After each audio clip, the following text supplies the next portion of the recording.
你有信心没有啊？没有啊。没关系的，肯定可以。你说怎么能可以呢？哎，你先别管他，你先帮帮我怎么一直听歌，他一点都不紧张。我觉得应该像我们这样才对。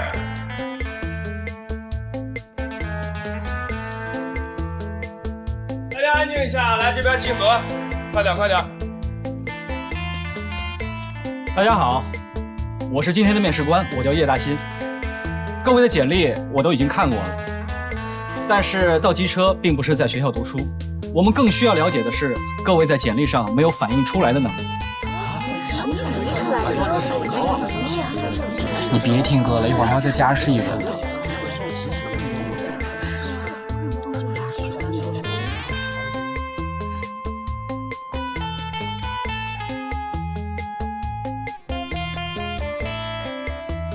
在这些螺丝里边，有3个是不一样的。我们这次也只招3个人，所以从现在开始，率先找到不一样螺丝的3个人就会被我们录取。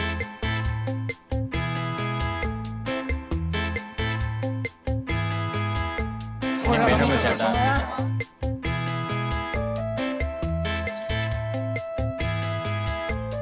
导演，就这么一堆螺丝就能选到咱们部门，你怎么看吧？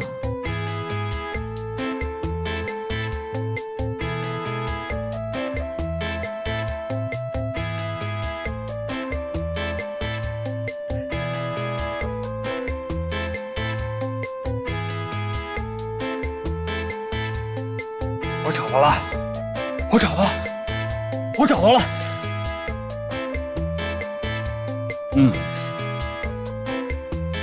我是被录取了吗？恭喜你！行啊，年轻人。来，刚才这个螺丝能让我看一眼吗？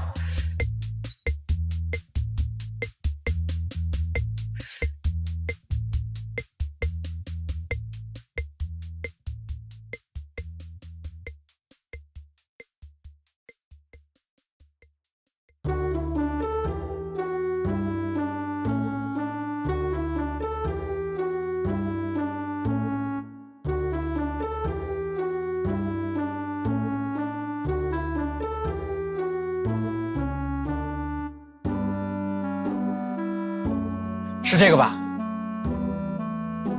恭喜你！ Yes， 你也太聪明了吧！天都行。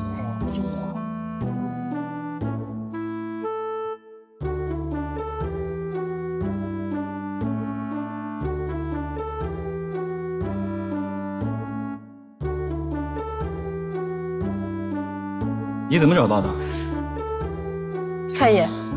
看一眼就找到了。过来。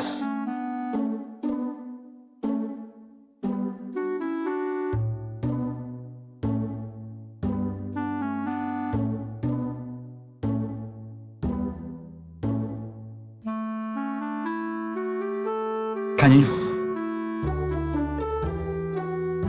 找到你刚才看到那一页。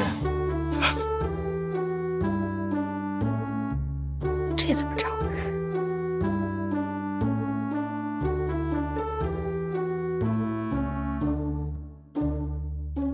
呢？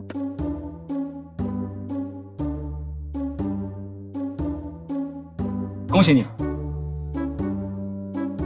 哇，小看你了。好了，各位，今天测试到此结束。我们已经找到我们需要的人。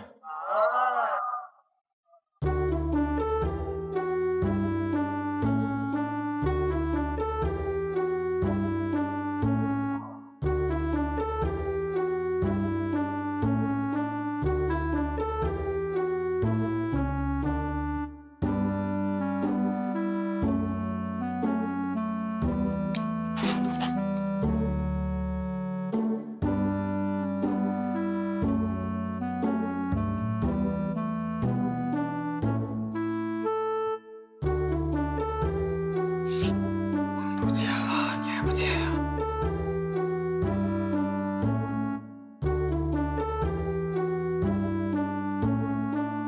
是对合同有什么疑问吗？我现在不能签约。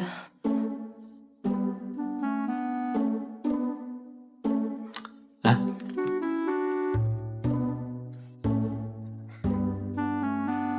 你们先到人事部去报道吧。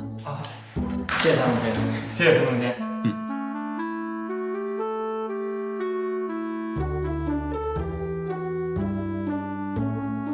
3000人来应聘，最后选择了你们3位。既然通过了，而且你也坐在这儿了，就应该要履行下一步签约。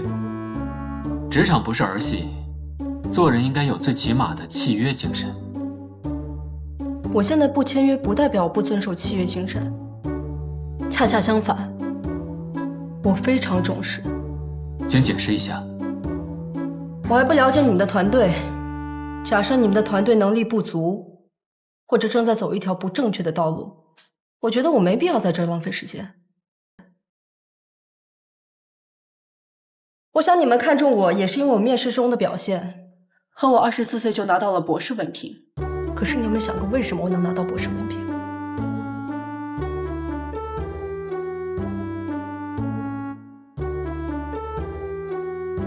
那是因为我不会在没有意义的事情上浪费我的时间。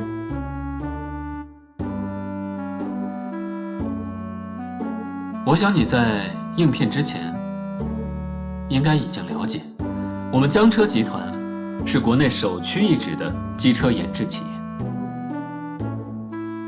但我听说，国内有些企业是养老混日子的地方，机构冗余，人浮于事，关系复杂。我只想多观察一下而已。你说的这种情况呢，应该是属于个别的存在。但是请你相信，我们江车集团绝对是国内优秀的企业。我相信，但是我更相信自己眼睛看到的。你挺有个性。良禽择木而栖，双向选择。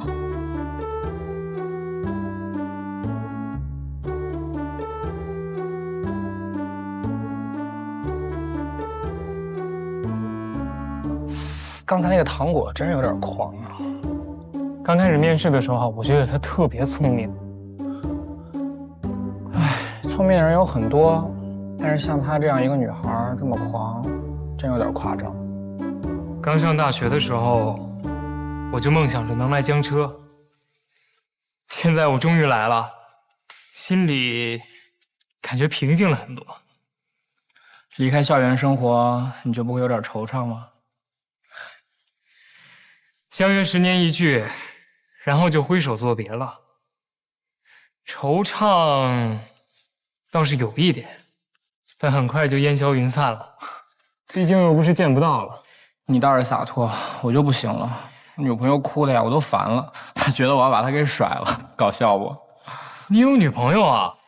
啊，那不是很正常吗？上大学时候谈的恋爱？是啊，我跟她是大学同学。行啊你，边读书边就把恋爱给谈了。哎，你大学4年真没谈过恋爱吗？我没有。哎，大学那么忙，光顾着学习了，谁有时间找女朋友？总监，您找我？啊，把这个合同送去人事部。好嘞。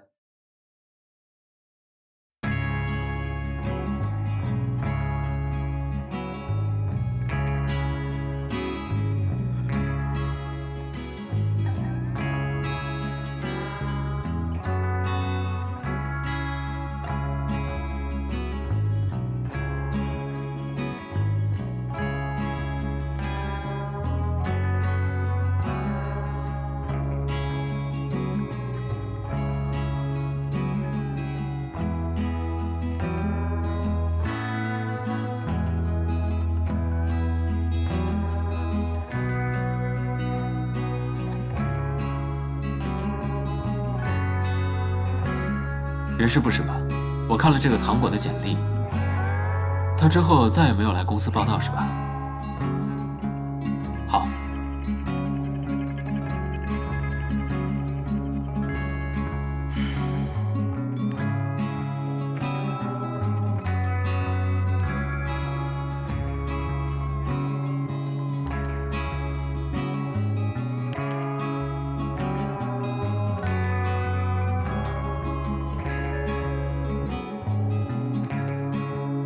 向上延伸，去保持呼吸的平稳均匀。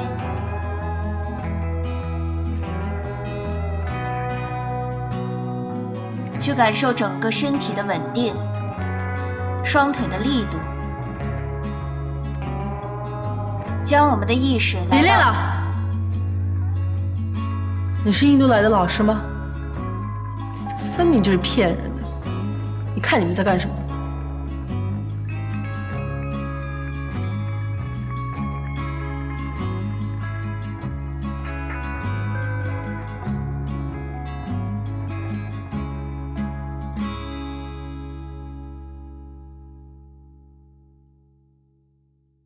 没想到，一直说要节约一切时间来做有用事情的糖果博士，竟然还会去学瑜伽。没想到看起来像个老古董的人也会扶持人。我去学静态瑜伽，是想通过静态瑜伽让自己的神志集中，找到思维更加清晰的方式。这样我在研究复杂课题的时候，就能提高工作效率和工作能力，还能工作后让大脑休息。可是你去的那个瑜伽工作室，只会教你形体上的动作。他们是奸商，骗我说是印度归来的瑜伽大师，专修静态瑜伽，结果就是拿催眠曲糊弄我。我有一点想得不太明白，你说你年纪轻轻就这么拼，是为了什么呢？2块钱买2个包子。好。哎，对了，那个卖包子的大妈，你猜在我们聊天这段时间里，她卖了多少个包子？8个。2块钱，我拿回去啊。哦，这什么？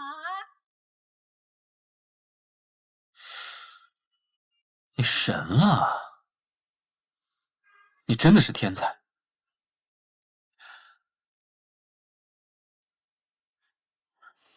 没错，你的确有过人的智慧，但这是老天赋予你的财富。可你有没有想过，到目前为止，你有没有做出过一件让你获得强烈满足感的事情？你看，就像那位大妈，她每天都在重复做一样事情，来赚取养家糊口的钱。对她来说，可能都已经淡然无味，越来越机械化。反倒是她偶尔从顾客那里获得微笑或者赞美的时候，我相信她当时的满足感一定非常强烈。甚至从那一刻起，她对生活、对人生有了更强大的动力。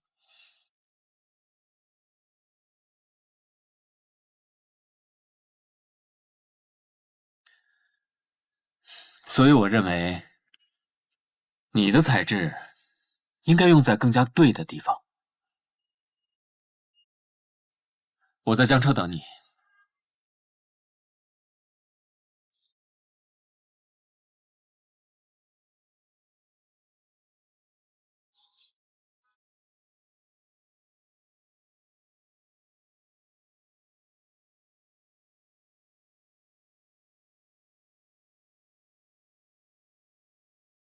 来，各位停一下手头上的工作，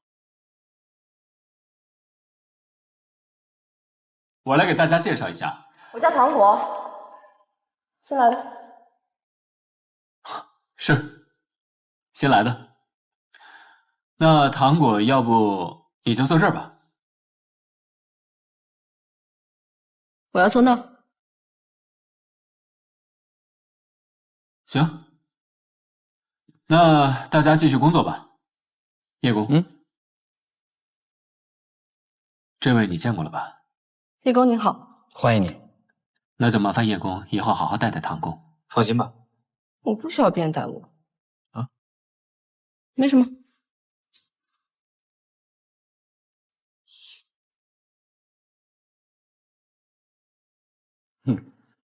果然是李岩峰2号。特别聪明，但性格有点怪。面试完不签约，还说要考察江车，这脾气你得多担待了。厉害了。啊，就是苦了你了。我知道，老规矩嘛，将知识转化为实实在在的生产力，为咱们江车做出贡献。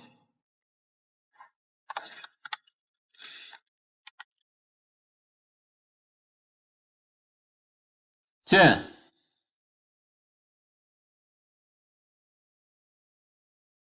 糖果，你怎么来了？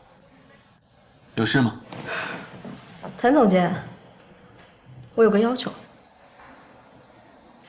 要求？我要进入难度大的项目组。为什么？据我所知，一个是云南的项目已经进入了研发制作阶段，另一个是莱安西富士集团称轨脱轨机车维修。我看过他们的事故报告，还没有查出具体的原因。目前我们已经组织了应急事故小组，杨总、林工、李工这些技术人员都已经前往莱安西处理事故。情况怎么样呢？目前还没有消息。云来这个项目，我们现在基本已经完成了研发设计，但是要把图纸变成实物，这是相对困难和复杂的问题。所以这两个项目之间并没有更困难或更复杂之说。既然这样，不如交给我，我可以兼顾两项。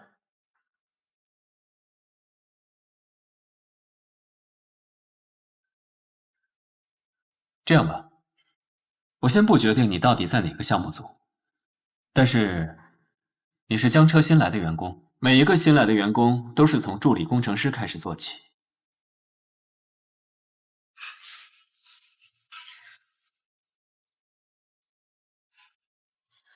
还有个要求。还有？假如我在江车找不到适合的位置，我就会主动辞职。如果你不合格，不用你主动，我会辞退你。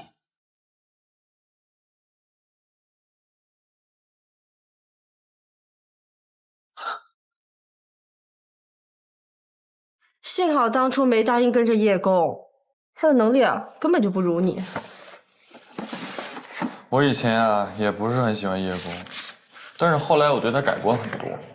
改观？改观什么呀？你烦的要命了。我给你讲个故事吧，愿不愿意听？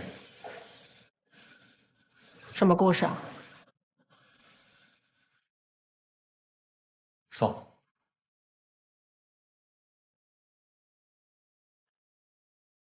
以前有一个人，他呢小时候很穷，父母呢体弱多病，弟弟妹妹有一大堆，所以他在初中毕业之后就辍学了，担起了养家糊口的重任。但是因为当时年纪小很多企业呢就不愿意收留他，他就只能做一些零零散散的工作，收废品、摆地摊儿，养家糊口。他不仅要保证一家人不被饿死，还要供弟弟妹妹上学。那就这样，瞎混了几年之后呢，突然有一个好机会，一家大型的国企招工，他兴致勃勃就去考试了。监考的人说：“我们要招的是高中毕业生，你一个初中生来瞎混什么呀？”他说：“我是初中生不假。但是我要是考不过高中生，那我就死心了。”那后来呢？他去参加考试了没有？去了。他在考试的前一天还在工地中搬砖干活，第二天臭烘烘的去了，所有考生都笑话他。但是考试成绩出来之后，大家都笑不出来。他的考试成绩在当时近1000名考生中名列第19。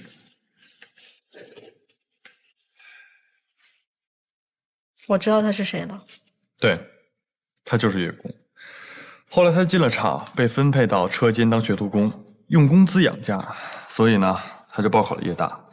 当时为了练习英语纯正的口语发音，他当时在嘴里含了一个小石子，含了整整1年多。另外在那几年，他还搞了100多项小发明、小创新。你呢，要想批评我就批评我，不需要跟我说这些。我批评你干嘛呀？我当时也不是很喜欢他，还差点跟他打起来了。但是我越了解他，对他剩下的就只有敬重。你想想，一个初中的毕业工人，仅凭着对机车的热爱，一步一步的成为了江车最优秀的工程师之一。难道这样的人还不值得敬重吗？值不值得敬重呢？只有我看到才算。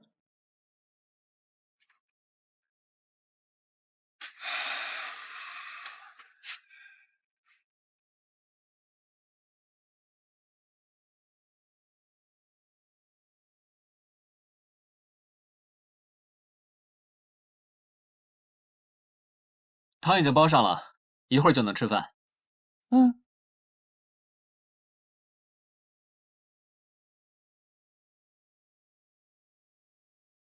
扬伊万诺维奇的《多瑙河之波》，我最喜欢的一首曲子。那也是我最喜欢的一部电影。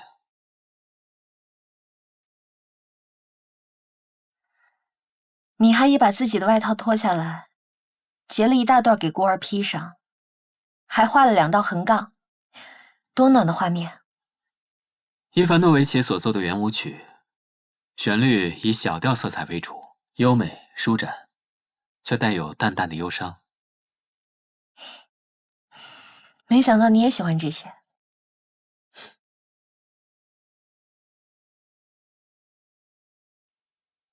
那天听心怡又提起你父母的事儿，真的很难以想象，你从那么小开始，就要承受那么大的苦楚。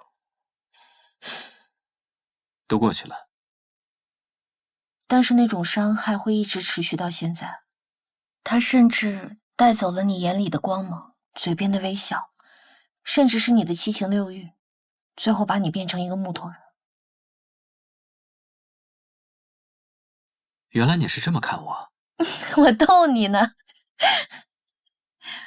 人是情感动物，其实越是看起来无欲无求的人，越是深深把情感埋在心里。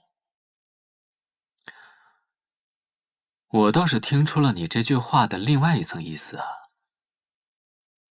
你是想说真一吧？李岩峰想跟林真一在一起，你就认林真一当妹妹。心怡和林爷爷想让你跟我在一起，所以你就留下来给我做晚饭。你不想让哥们儿伤心，不想让长辈失望，但是这些都是他们的感受。你的感受呢？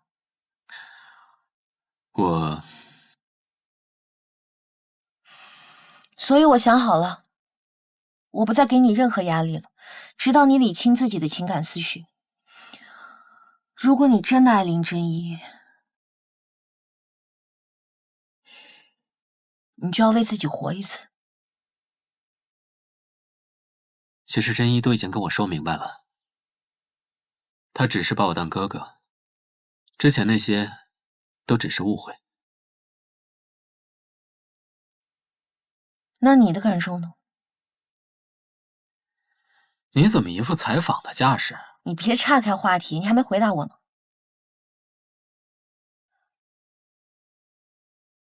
真一跟我主动挑明，说我们之间只会是兄妹，不会再有更多。但是我心里吧，还是会觉得有点失落。所以我真的不太弄得懂自己。我一方面特别希望严峰和真一在一起能够幸福，但其实我内心的确有点难过。那我就放心了。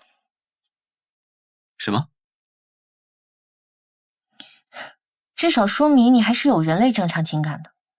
之前有人跟我说他是个不婚主义，我才不信。这一点我不能认同啊。不能认同你有正常人类情感啊？你真的是骂人不带脏字的呀，不愧是出镜记者。哼，多谢夸奖。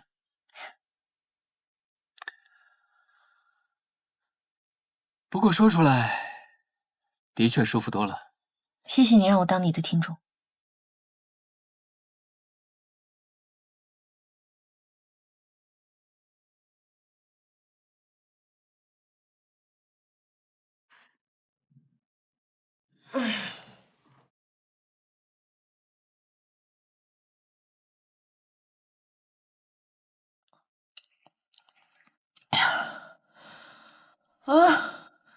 我不行了，我太饱了。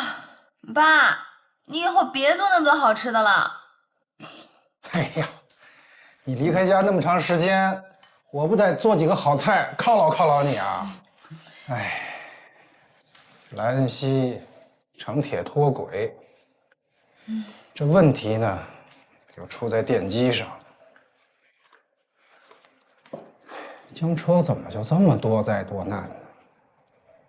又帮不上什么忙，只能看着干着急。你帮得上啊？工作室的仿真技术啊！哎呦，你快别提了，这工作室啊一直亏损，现在连电费都快交不起了，FO也没什么信心了。我估计啊，这工作室早晚得关闭。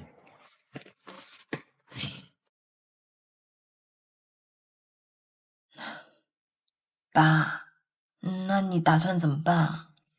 我也没想好啊，我这么大岁数了，工作肯定是难找了。哎，要不然我再弄个修车铺吧。弄什么修车铺啊？要我说，你就干脆退休得了。我就保证负责把你养得白白胖胖的，你呢就负责每天钓钓鱼、养养花、跳跳广场舞什么的，最好再勾搭个漂亮老太太回来。你想什么呢？自从你妈去世之后啊，我就再也没有想过找老伴儿这事儿了。爸，这么多年你都是一个人，不寂寞吗？爸早就习惯了，所以啊，爸爸希望你赶紧找到你人生的陪伴。这人呢，是需要陪伴的动物。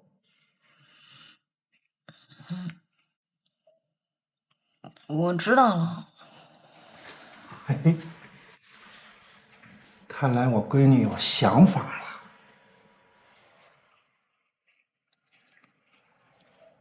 谭静洲，不对，从莱恩西回来就不太对劲了。我看呐，就是李岩峰那小子。哎，没有的事儿，我只是觉得他没以前那么讨厌了，也不像小时候那样总欺负我，所以……哦，是吗？但是那个小胖子可不是这么想的吧？要不然他干嘛老早搬到你隔壁去了？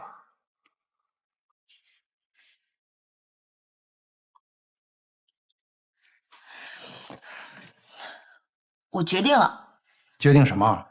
我要搬回来住。啊，女儿，爸爸就是逗逗你，你别那么冲动啊！你搬回来住，那上班多远呢？再说那个小胖子住你隔壁，爸爸放心啊。我搬回来又不是因为别的，我只是觉得我应该回来陪陪你了。好，就这么愉快的决定了，我去洗碗。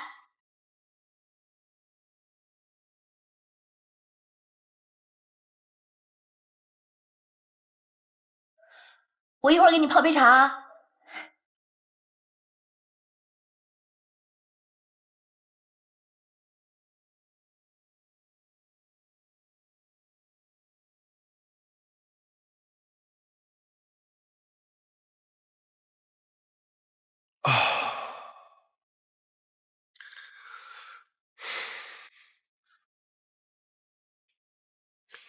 你借这个酒消什么愁呢？谁说我消愁了？就这一杯我都喝一晚上。行吧，那你自己慢慢喝啊。我厂里还一堆事儿，我得回去了。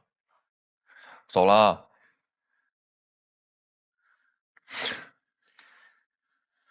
你知道吗？你在特别内疚的时候，脸上就会出现一个特定的表情。什么表情啊？哎，就你现在这个表情。有话就直说。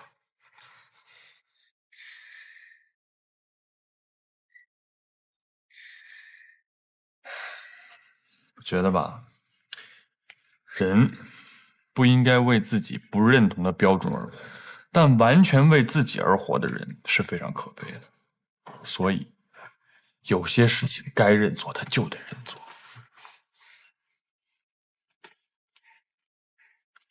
李彦峰，咱俩刚认识的时候，你天天就跟个孙悟空似的。自从你进了江车，你知道你现在像什么吗？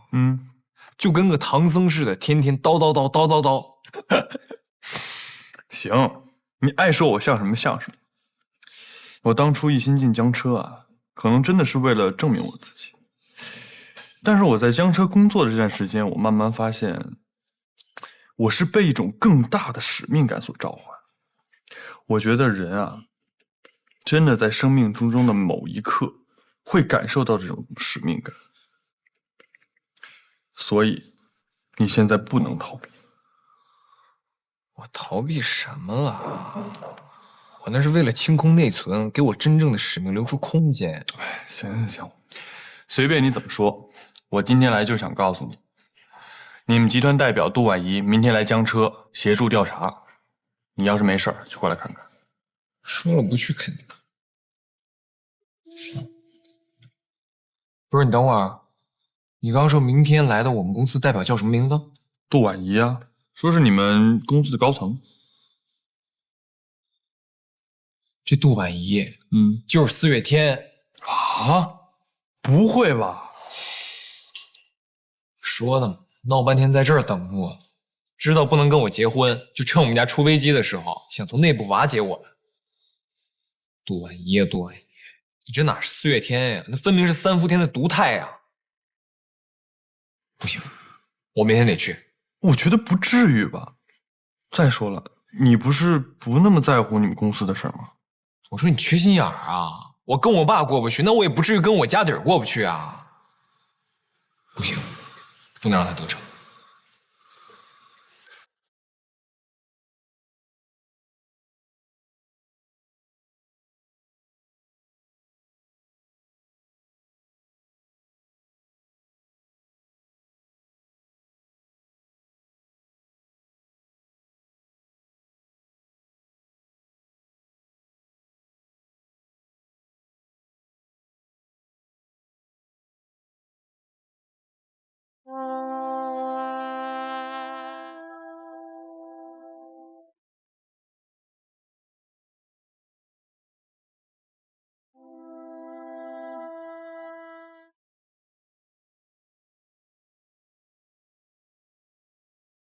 杨总您好。你好。我是富士集团的代理执行副总裁杜婉仪，受老傅先生委托，来和贵集团就莱恩西机车事故进行洽谈。你好，杜女士，我是江车集团的总经理杨志刚，这位是我们莱恩西危机公关的负责人谭静洲。那好，里面请。好，请。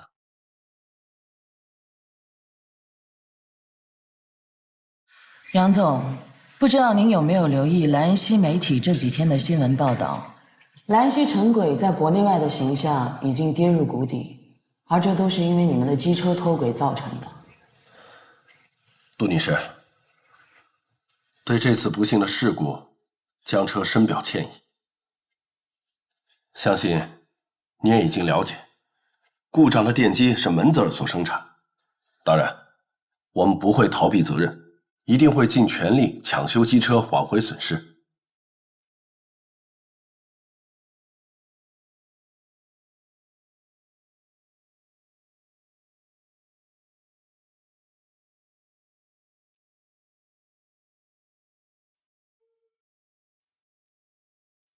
首先，我代表富士集团感谢江车集团的诚意。不过，这次我来到中国，就是为了商讨赔偿事宜的。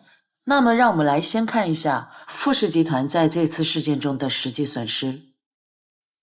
这是代表集团股票价格的曲线，诸位可见，自从发生了机车脱轨事件后，股票的价格就一路下行。第二个下行拐点就是老傅遭到董事会排挤的消息被放出。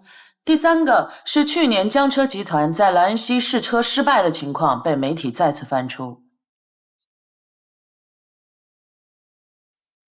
我相信，等到江车集团完成机车检修的工作，并出具安全证明之后，富士集团的股价会立即上扬，这是可以挽回的。但是，我们要等到什么时候呢？自从出事以后，富士集团已经失去了2个大项目，不算未来收益，光是集团为了这2个项目长达半年的筹备，我们就已经损失了4000万不止。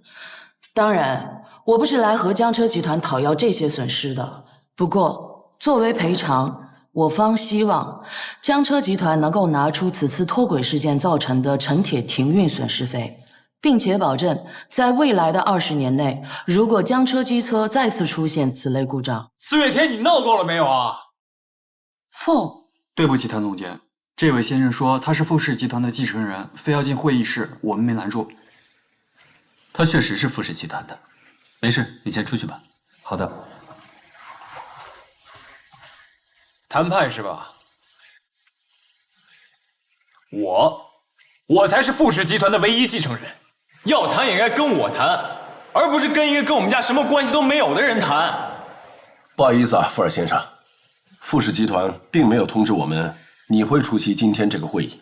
我现在通知你了，可以吗？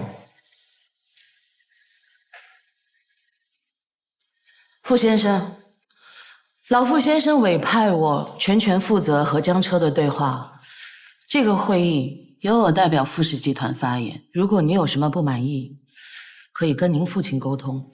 别跟我说这个，我不吃这套。我跟他没什么好沟通的，真有意思啊！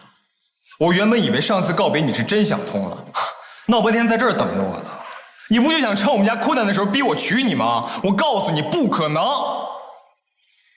拿这么严肃的谈判来成全你的感情，做梦！放，在干什么呀？什么我干什么？我在讨回公道，我干什么？赶紧跟我走，别影响双方谈判！别拉我！松开！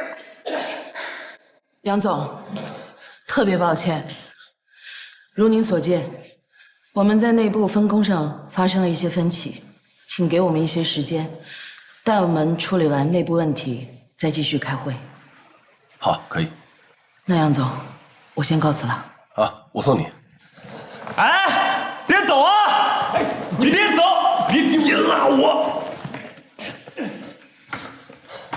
别走，别丢人了！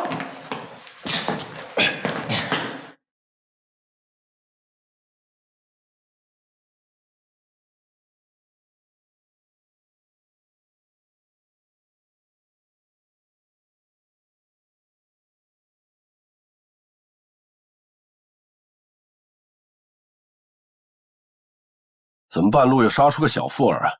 他那杜女士怎么回事？听说小富尔和老傅的关系紧张，就是因为老傅给那小子安排了政治婚姻，而小富尔跟严峰又是大学死党，所以来到中国投奔李严峰。还有这么回事呢？那这个杜女士就是那个被抛弃的新娘了呗？应该是了吧？真够乱的。他们的内部矛盾我们就不管了，我们抓紧时间维修吧。走。走，放开我！快点，放开我！走。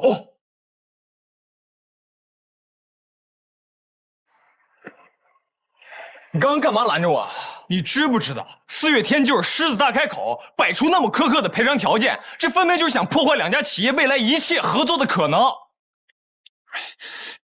你懂什么呀？在谈判中，双方都会把自己的需求夸大。你没听他说是未来20年吗？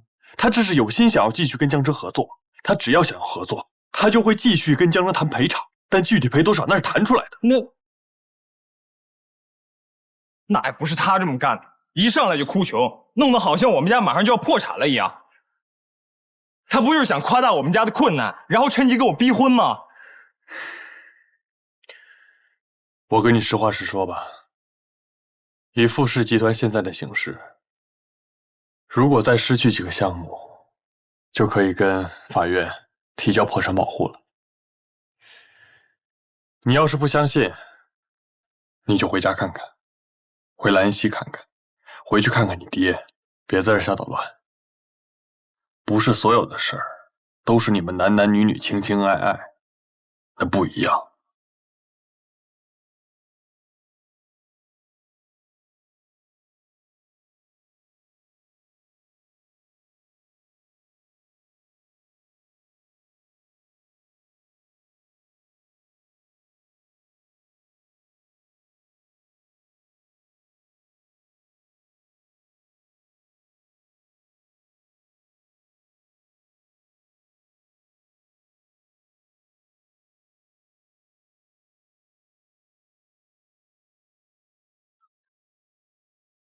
年姐来了。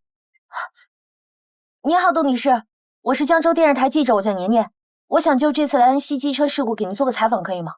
不好意思啊，年记者，我想就这个事件，我们已经表过态了，江车集团需要承担，因为毕竟是他们的机车质量问题造成了我们严重的损失。根据我的了解，这次出事的富士集团事故原因是因为门泽尔的电机有问题，是吗？没错，是门泽尔电机，但是我们是跟江车集团购买的整车，所以我们只针对江车集团追责。虽然我们也不否认江车集团在这次事故中应急处理已经做得很好了，但是毕竟坏的机车就在那儿。我们富士集团在这次事故中损失惨重，也希望媒体朋友体谅我们集团对江车集团给我们提供的安全保证的急切心情，谢谢。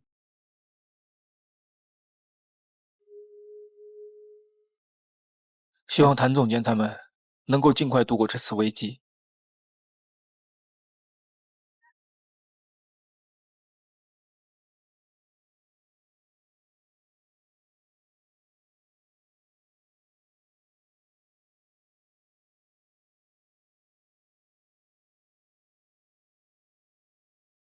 嘿，你怎么这么晚了还不回去啊？王叔，您怎么还不回去睡觉啊？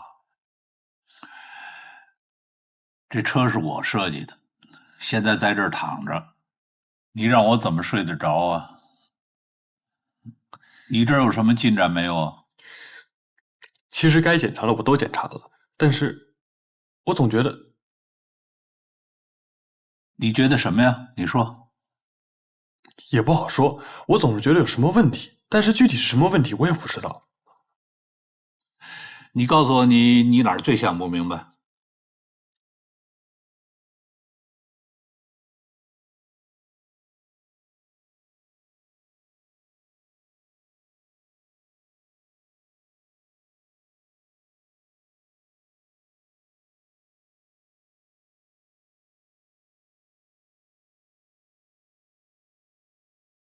王叔，我觉得除了电机，这两处似乎也有问题，需要明天再检查一下。对对对，如果在……没事，你说哪儿啊？王叔，你看现在都几点了？这么晚了，是吧？这么晚了，您赶紧回去休息。我呢，刚才已经理解了您刚才的思路，我自己改就行啊。你听我跟你说啊，你也休息吧啊！咱们今天就到这儿了，收工收工。不是，快！行，那我也回去睡觉。来。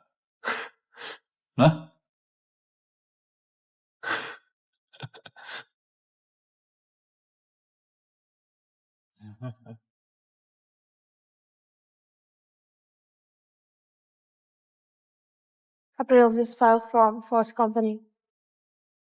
总部已经确定了，我们集团没有问题，这就是江车的机车问题。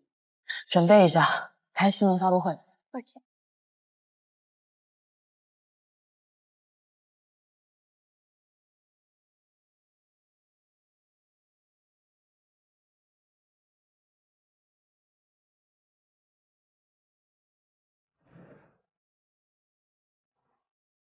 不。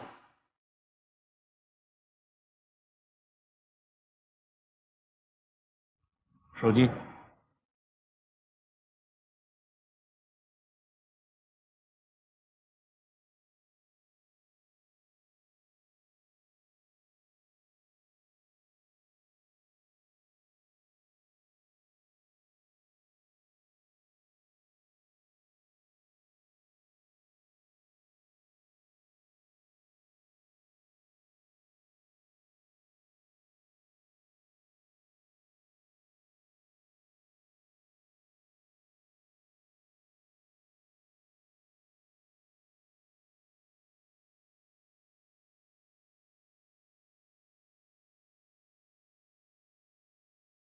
我们已经排除了铁轨、障碍物，包括司机操作失误等方面的原因，基本可以确定，此次莱恩西事故完全是江车集团的责任。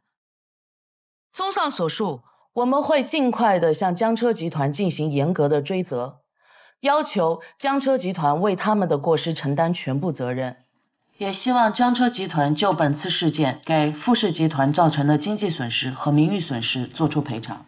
同时，我代表富士董事长正式宣布，基于本国交通部协商，本着对安全隐患零容忍、严控安全风险的管理原则，停运全部从江车引进的25辆城铁机车。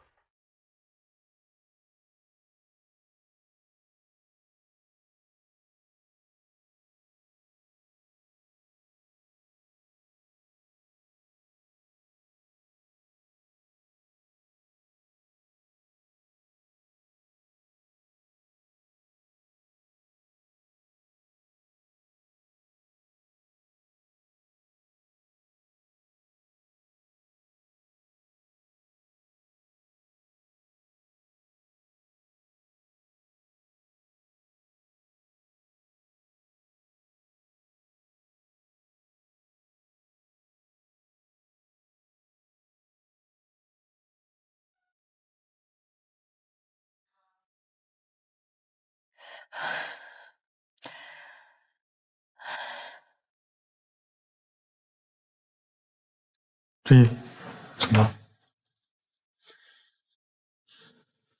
明光，出事了！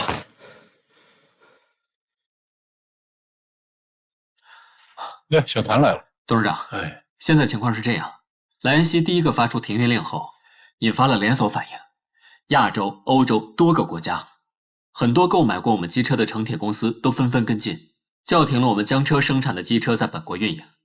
在全球，我们大概有85辆车被停运，下个月还会有更多。这意味着我们这么多年努力打造出来的品牌形象，即将毁于一旦。如果不能尽快完成维修，造成的影响会更严重。莱恩锡的事故现在影响的不仅是已售的成轨，而且已经波及到了在售和预售的所有订单。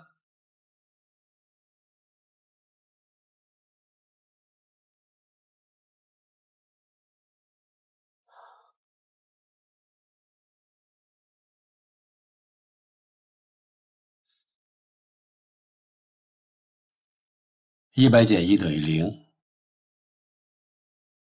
最初是以监狱的一项职责纪律，说的是，不管你以前干的怎么好，在你管理的众多犯人中，只要有一个逃跑，那就是永远的失职。后人就把这个定律用在了商业和企业管理中，有着同样的含义。对顾客而言，好就是100，不好就是0。没有中间值，而且我们卖的不是手机，坏了再换一部。我们做的是城铁、高铁，承载着成千上万人命的轨道交通工具，所以江车所有的设计质量问题就会变成人身安全问题。只要一个人在我们设计的车辆里受伤，江车的荣誉就归0。所以我们要认真对待安全问题。我们对安全隐患必须是0容忍。如果一个企业持之以恒地做到了，肯定能成功。很遗憾，我们没有守住这道防线。王总工，这次的故障车检查到什么地步了？除了门泽尔的电机，这次事故中到底有没有我们江车技术问题？这个事故的原因正在彻查，我们找出了所有受损的元件。如果受损的元件不是正常磨损，那就是江车的责任。从现在开始，江车所有的工程师和相关人员都投入到目前的这个全面检查中。要检查江车的设计、生产体系中所有的漏洞，要一查到底，明确问题，落实到人。好。林正一，林正一，你等等，等等，你干嘛去啊？哎呀，你不用问了。哎，我知道你已经知道问题所在了，但你现在不能去上报。如果就算要上报，也要让他自己把报告做出来再说。你不是负责人，如果你去上报，他会很被动的。我当然知道了，自从我进入江车以来，一直都是他在照顾我。我太了解他了。如果说这件事情我查出了问题，但我却瞒下来不告诉他，也不上报，他肯定会对我很失望的。但是也不该你来说呀，以他的责任心，出了事情是不可能推卸责任的。而且，我觉得他已经知道问题所在了。他知道了。是啊，我刚发现这项目是他负责的。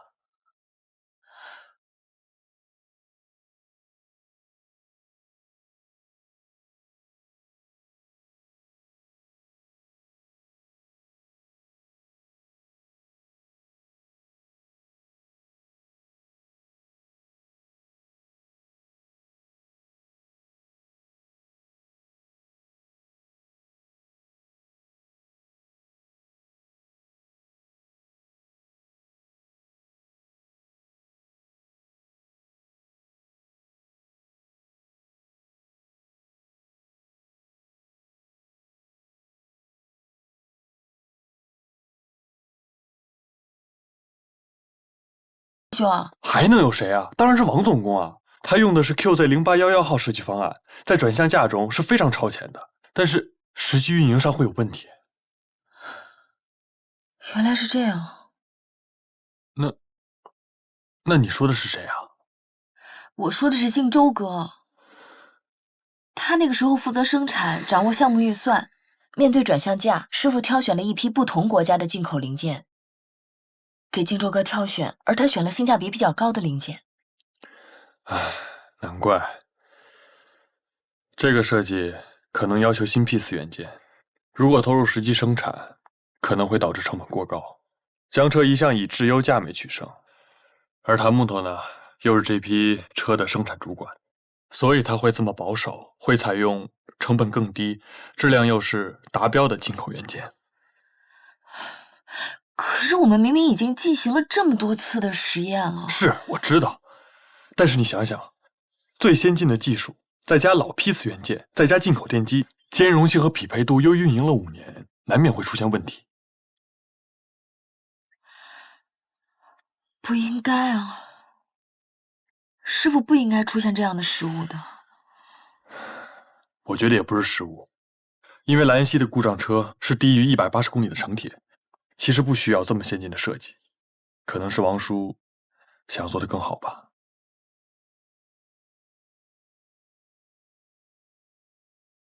哎，你看林真一了没有？没有哎。和脖子上的标准。小王，哎，师傅，看见林真一了吗？没有啊。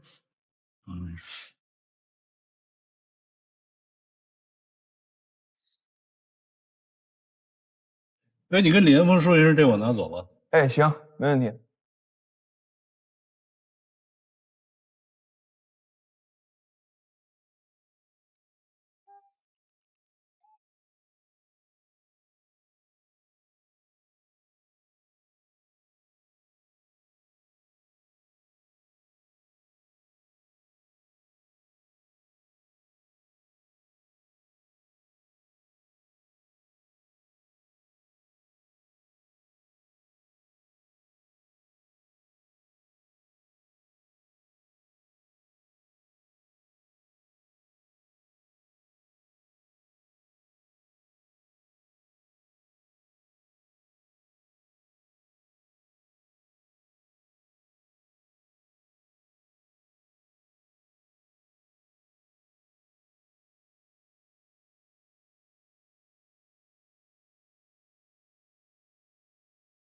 建业啊，江车的这次事件的影响非常大呀。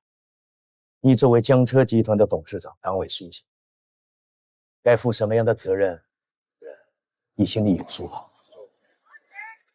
哎，严组长，我承担全部责任，责无旁贷。你应该知道，承担责任不是一句话那么简单的。在经营投资中，国有资产损失和其他严重不良后果的责任人，要依法依规，严肃问责。哎，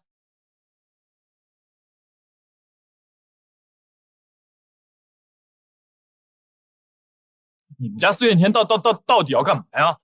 他可不是我们家的，甭管谁家的，他对江车下死手。那莱恩锡新闻一发，江车全球城铁停运，一大笔订单全没了。我就不明白了，他这么做到底对富士集团有什么好处？就是下手也太狠了，气死我了！他这叫什么？他这叫损人不利己，你知道吗？上次他来找你的时候，我觉得还挺好一个女孩，这次怎么这样？那上次我去收拾他的时候，你不还替人家说话来着吗？啊，现在出事了，知道自己吃亏了。是我这不也后悔了吗？你说我们江车又没有推卸责任，怎么就不能同舟共济、互相支持？搞推锅这一套有什么意思？唉，看来我逃婚就对喽。哎，要不你去找他谈谈吧？我跟他没什么好谈的，我跟他就不可能。不是让你去谈情，谈正事儿啊！我跟他谈什么正事儿啊？这几天我也想明白了，既然我爸让他代表傅氏集团，那我也没什么好抢。反正这几天他也没来招惹我，我干嘛去找他？不行啊，这事只有你出面才行了。再说了，要不是你去江车这么一闹，我觉得四月天也不至于下这么大的事。不是你的意思，这事还赖我头上了？我也不是那个意思，你就帮帮我吧，举手之劳啊！你去跟四月天说说，让他高抬贵手，帮江车减轻点压力，这样江车就不用四处灭火了，可以集中精力解决蓝恩熙的问题。归根结底，这也是对你们集团好，对吗？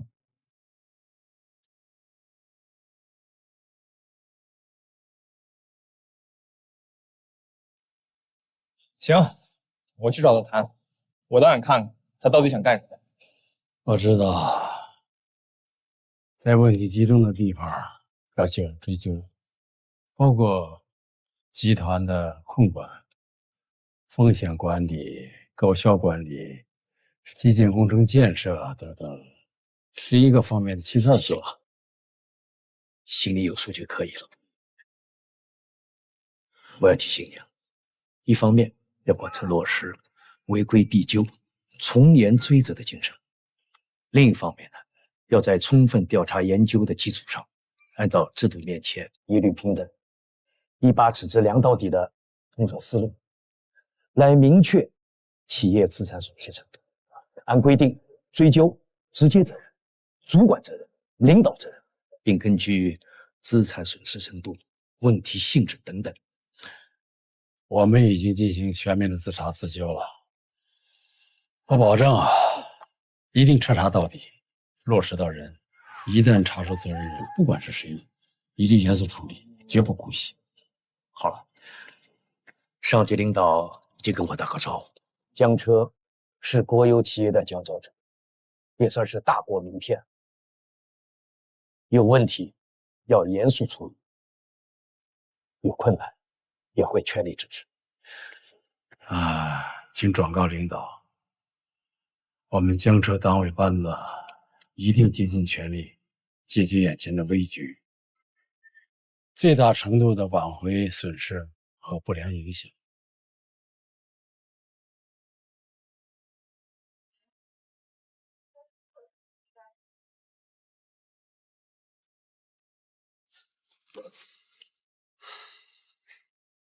我就有话直说了，是我承认你很有气场，但是我们真的有必要做的这么决绝吗？集团本来就要破产了，这个时候停运整整25辆成铁机车，这不是一个小数目，这里面的损失我们承担得起吗？而且事故原因还没有最终确认，我们就全面停运他们的车，你让外界怎么想江车呀？傅，你是不是觉得我在损人不利己？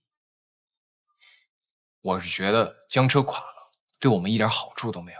现在两家应该联手起来共度难关，一味的指责、推责，只会让情况越来越糟糕。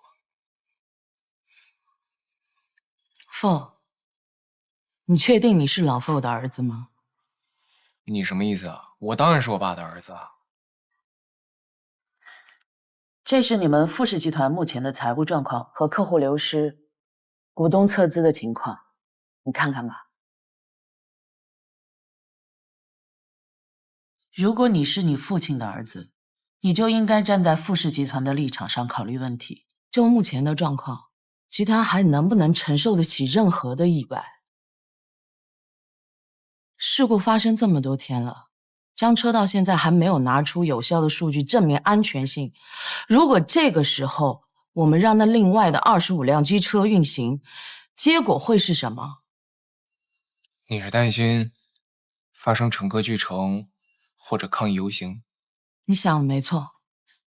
如果发生上述情况，富士集团将万劫不复。我觉得我只是选择了最安全的做法。这是我爸的意思，还是你的意思啊？不，我们的城铁全线停运，大股东闹着撤资，你父亲内外皆敌，集团也将面临倒闭的危机。而你这个继承人，继承的有可能是你一辈子偿还不起的债务。你现在还帮江车说话，还让我帮江车说话。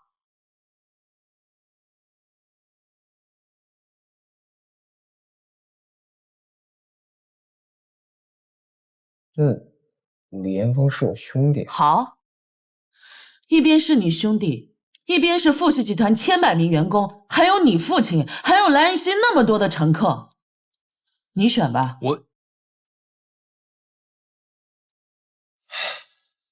我还有选择吗？换作是我，根本不用选。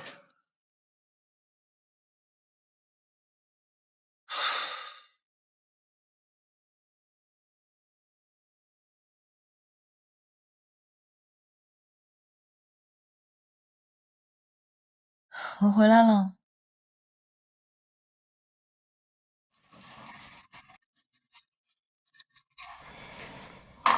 吃吧。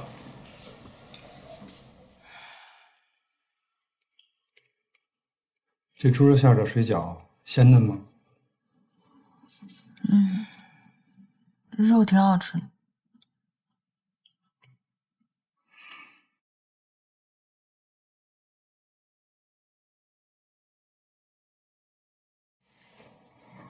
这是素馅的，你这心里搁了什么事儿了？都不知肉味了。这不是厂里出了点事儿吗？我知道，就是蓝恩熙那个事儿嘛，检查出问题不就行了吗？这什么天大的事儿，非得让你一个孩子来担着呀？我们就是检查出了问题，所以我才这么为难。现在富士集团步步紧逼，加上媒体的渲染，整个事情闹得越来越大，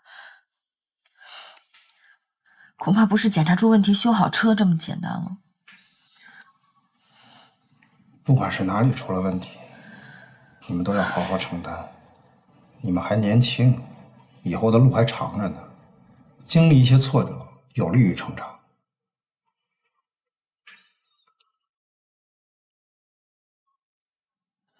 要是我说这件事情的责任在王总工和荆州哥身上呢？怎么回事？我们发现师傅他当年的设计是先进的，可是荆州哥他选用的零件又不是当年的首选，他们两个人的选择都没有问题，只是说放在一起就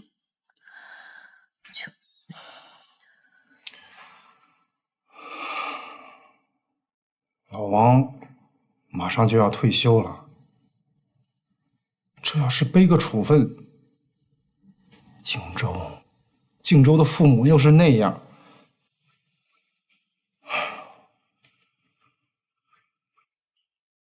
我宁愿这个处分让我来背。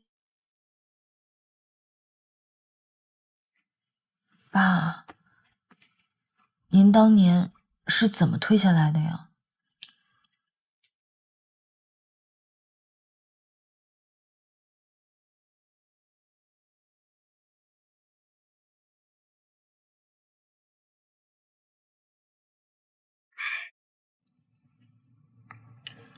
当年荆州的父母也是着急研发，太着急了。不提了，不提了。我是当时项目的负责人，我是要承担责任的。老王那个时候把辞职信写好了，被我发现了，我就把他辞职信给撕了。我按住他，不让他走，因为不管有多少个部门需要负责，而我作为动力系统的研发负责人，在车头制动失败这样的事故里，我是一定要负责任的。所以说，这件事也不是你一个人的错，也不是谁的错的问题。我没有拦住靖州的父母，他们2口子冒进，我自然有错。那个时候，中国的轨道交通技术才到哪里呀？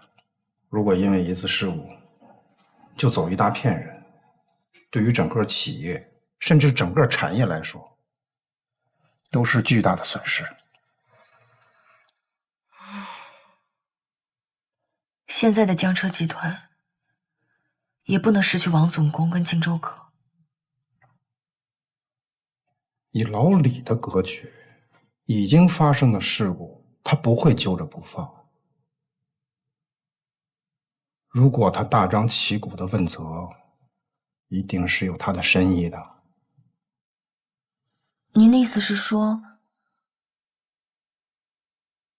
江车现在势头已经起来了，正是需要用人的时候，而人才有的时候也需要用困难来磨练。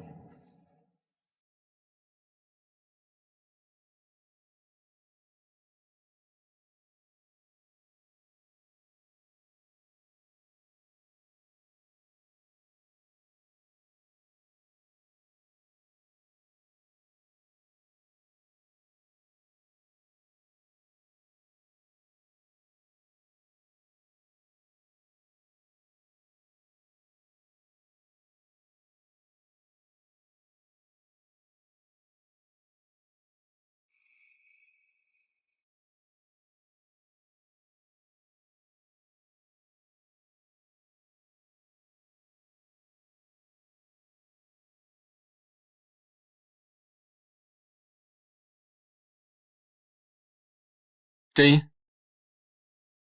你不是在检查故障车吗？怎么这么着急约我过来？荆州哥，对不起。为什么要说对不起？从小到大，你一直就像我的亲哥哥一样，直到现在，你还是我最敬重的亲人。如果你成功了，我会很开心；如果说你不开心了，我可能会比你更难过。但是现在，对不起。啊，所以你是在故障车上找出了什么问题吗？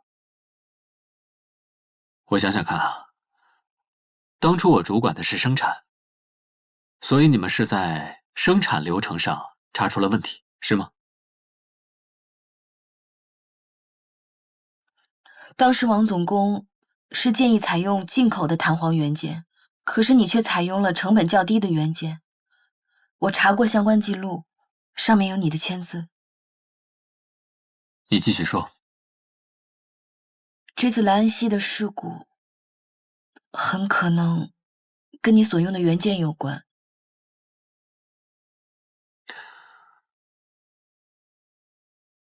所以你是已经找出了问题，只是你事先来跟我说一声。这件事情目前只有我跟李岩峰知道，是李岩峰看出了师傅采用了最先进的方案，推测出可能是零件跟不上。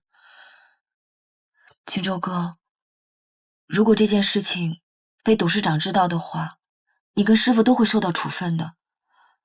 我不想要这样，可是如果我不说的话，我心里真的过意不去。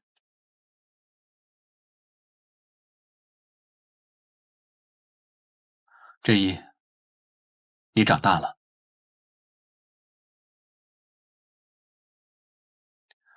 当一个人要在责任和情感之间做出两难选择时，最终能以大局为重，那这就是一个人成长的表现。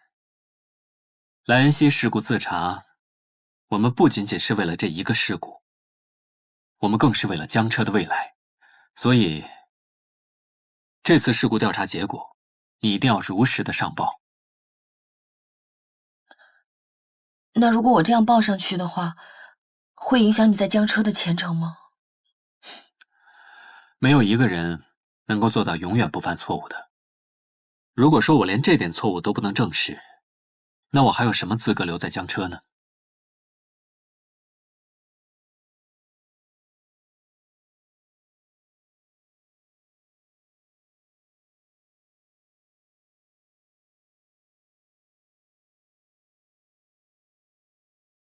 这件事儿，责任主要还是在我的设计问题上。我没有考虑到零件的成本，同时呢，我还忽略了机车在这种特殊环境下运行的损耗问题。这辆事故机车呢，运行靠近海边，海风的腐蚀性是很严重的。这些我都忽略了，总之责任在我。董事长，如果当初我根据设计方案，听取王总工的建议，用最好的进口配件，那这次的事故可能就不会发生。所以这次主要责任应该由我来承担。哎呀，话不能这么说。弹簧元件就算是有问题，也不是主要问题，还是设计的问题。董事长，这40年来，我们江车所有的重大研发成果背后都有王总工的身影，不能因为这次事故的小小过错，就让王总工40年来的功劳蒙上阴影，这会让所有江车老人感到寒心的。你听我跟你说啊，你来到江车以后，我们一直是把你当作重点来培养，是吧？你看江车所有的业务板块，你都轮过岗，我们在你身上花了太多的心血了，咱们不能因为这点小事儿让荆州夭折了。行了，一个零件儿，差点把江车几代人的努力给毁了。该谁背负的责任，谁就得承担。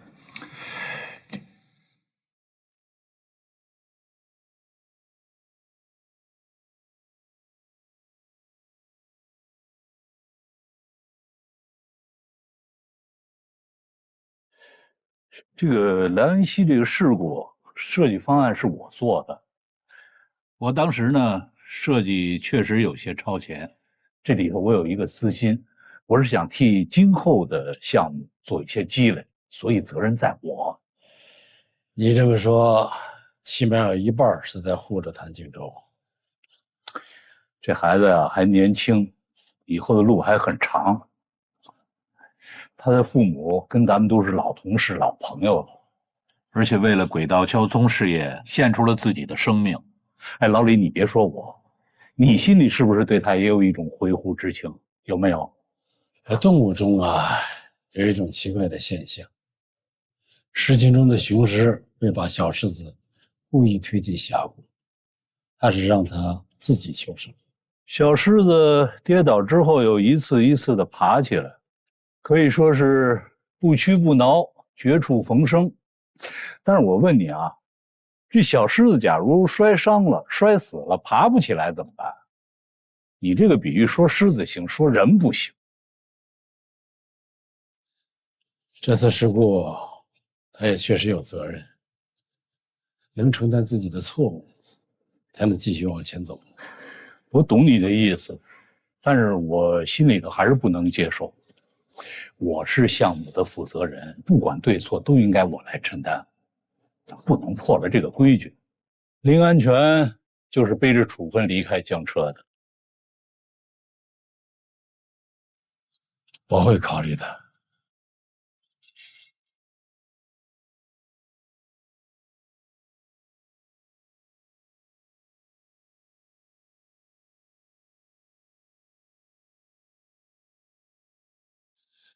陈爷，陈爷，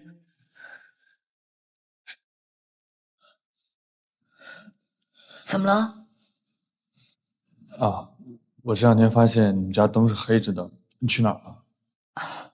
我搬回家住了，这几天太忙就没跟你说。那你搬走了都不跟我说一声？是我爸，你说最近发生这么多事情，先是修车铺没了，他跟凤那个工作室又那样，我就是想着回去多陪陪他，让他别多想。原来是这样，我还以为我做错什么让你不高兴了呢。哎，你要不也搬回家住吧？心怡肯定也特别想你。到时候再说吧，这几天这么忙，哪有心思啊？也不知道死木头怎么样了，听说他被董事长叫去顿痛批。哎，这叶，你没把咱俩知道的事儿告诉王叔吧？没有，我刚跟荆州哥聊完，就听说师傅他自己发现了问题，已经上报给董事长了。哎，我真的挺担心他的。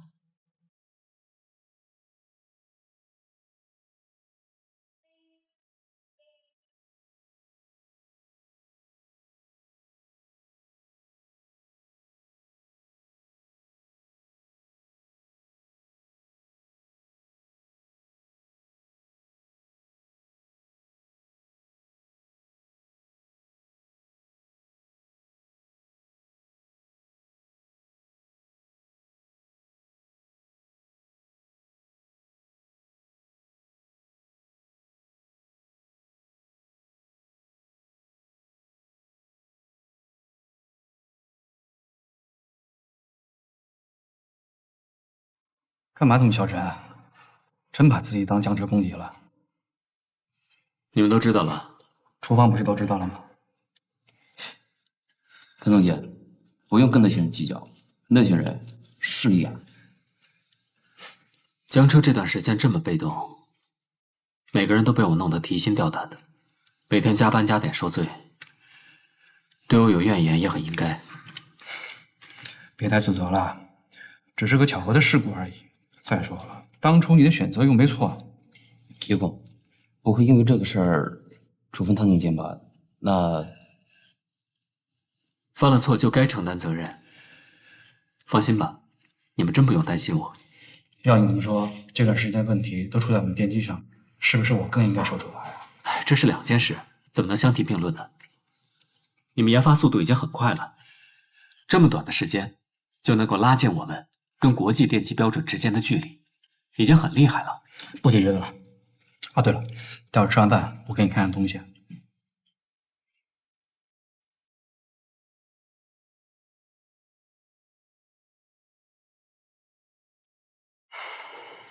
那你刚刚的意思是说，的确在设计上存在缺陷？王总工是我师傅，但是我不能睁着眼睛说瞎话呀。有就是有，没有就是没有。他之前的设计确实没有充分考虑到我们的生产工艺还有装配成本，一定会有问题。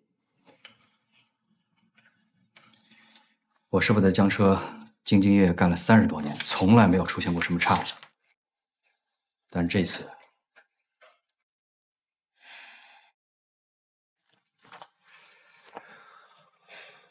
不管怎么样，这件事情我也有重大责任，不能让王总工一个人承担。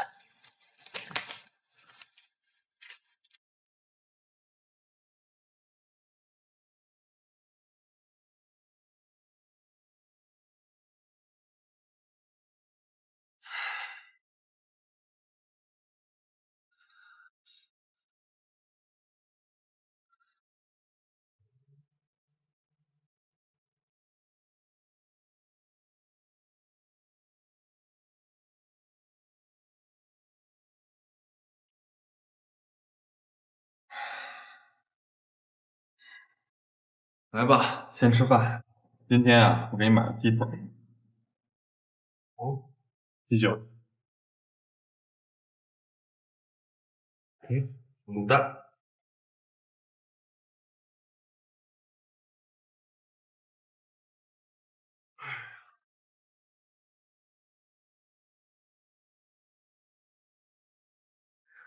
别忙活了，坐。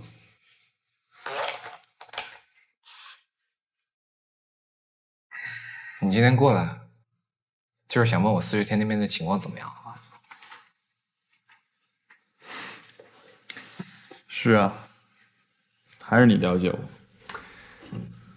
唉，江车呢这边做了大调查，查来查去，查到了谭金洲的头上。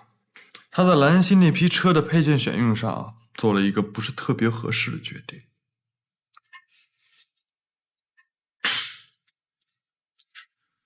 用了不合格的配件。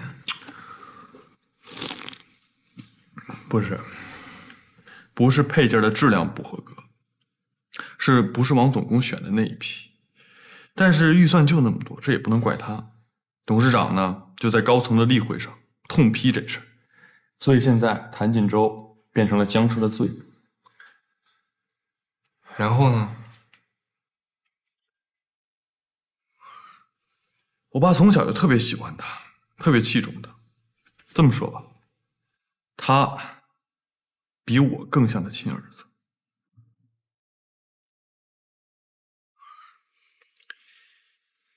但是我爸这么做，我估计啊，就是富士集团那个新闻，就是四月天说所有的责任都在江车的那一条，引发了全球连锁反应，压力太大了，必须有人背这个锅，所以就把谭晋洲推出来，让所有人都看到他受罚。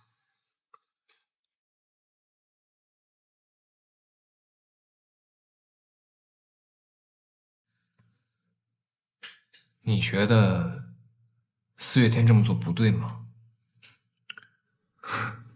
没什么对不对的，做都做了。但我告诉你啊，富士集团这么咄咄逼人，江车实在喘不过来气儿。现在这个风口浪尖儿，两方就应该同舟共济，互相支持，而不是指责和推卸。这么想，如果江车垮了，或者谭晋洲被开了，你觉得对富士集团有好处吗？谭晋洲你也认识，他其实人挺好的，而且责任心也很强，对不对？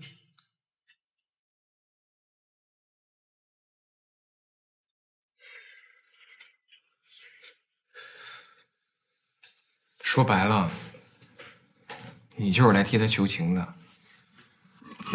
如果，我是说如果，让四月天能像上次那样再发一个视频采访，就说江车正在认真接受调查，态度良好，双方正在紧密配合，一定能尽快解决问题，这样就能化解、转移我们内部矛盾了。我现在就是闲人一个，四月天凭什么听我的呀？人家现在才是富士集团的代表。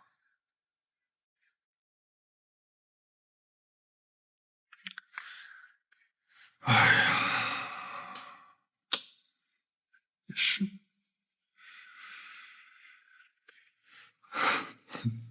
要不这样，你呀，把孙天娶了得了。你刚刚说什么？不是，李彦峰，你为了帮谭静洲，就这么牺牲我的幸福？我跟你开个玩笑，行行，我不说你和四月天了，行吗？就说你还是富士集团的继承人呢。继承人？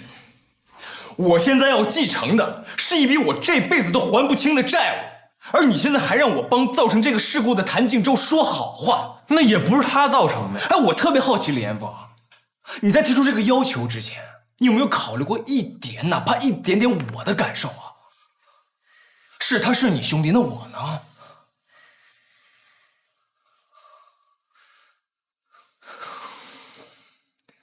对，你说的对，我是富士集团的继承人。可现在我在替江车说好话，人家外面说我吃里扒外。咱们今天就直说了吧，从今天起，论私交，你跟我永远都是兄弟。但提到公事，对不起，我必须站在我们家集团的立场上。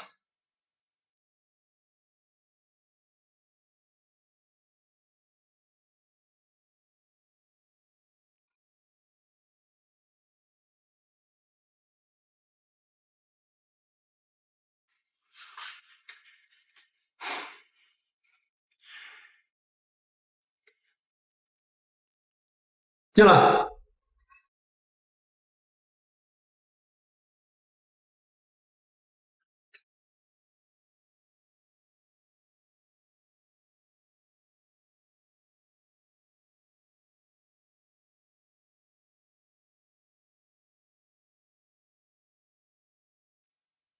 念念，辞职报告：因本人在莱恩锡城铁项目中的工作失误，导致该项目发生事故，给江车集团带来重大的损失。作为总工程师，我承担全部责任，甘愿引咎辞职，特此报告。王建森，什么感想？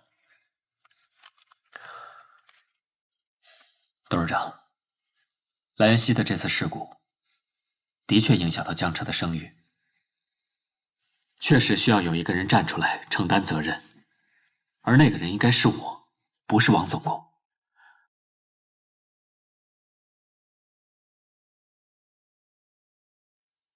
如果不是因为我保守，采用了低配的元件，那这次事故就很有可能不会发生，所以应该由我来承担全部的责任。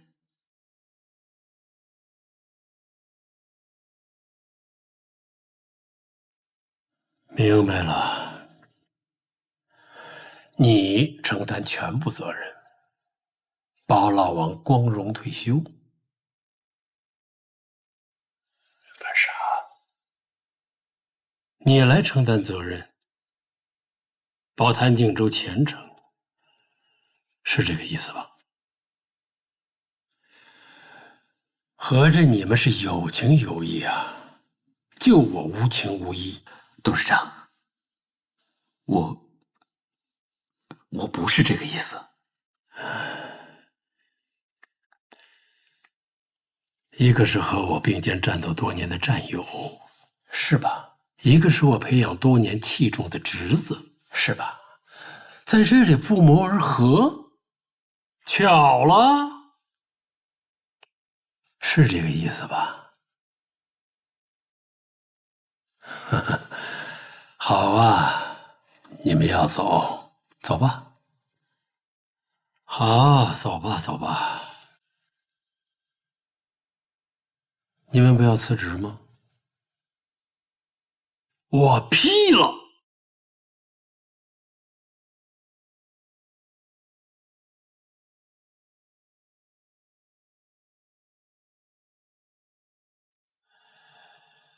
怎么都还不走啊？老李，你有什么想法你就说，你别这样。这可是你让我说的，我可说了啊。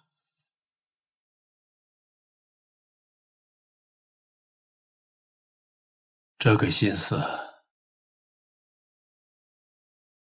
在我心里20多年了。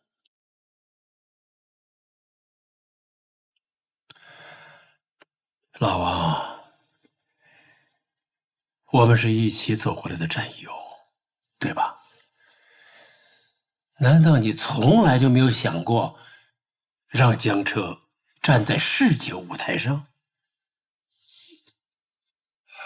我怎么没想过呀？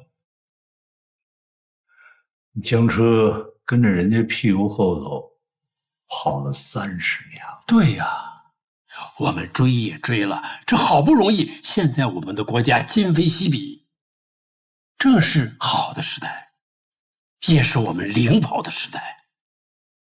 你在这个时候就这么轻易的撂挑子不干了，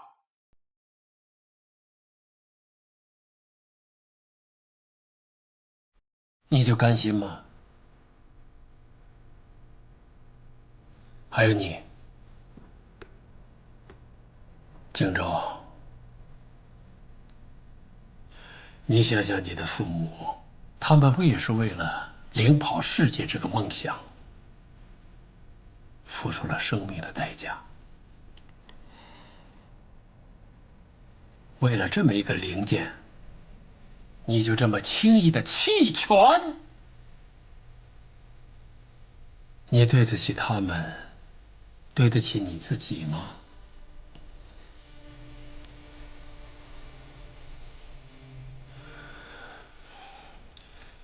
真好啊！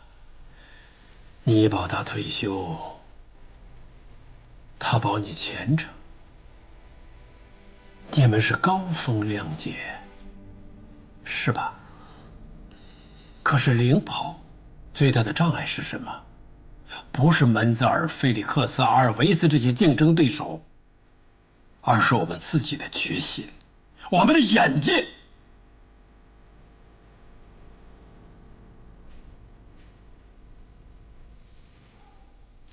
不迈过这道坎儿，领跑、陪跑都做不到，信吗？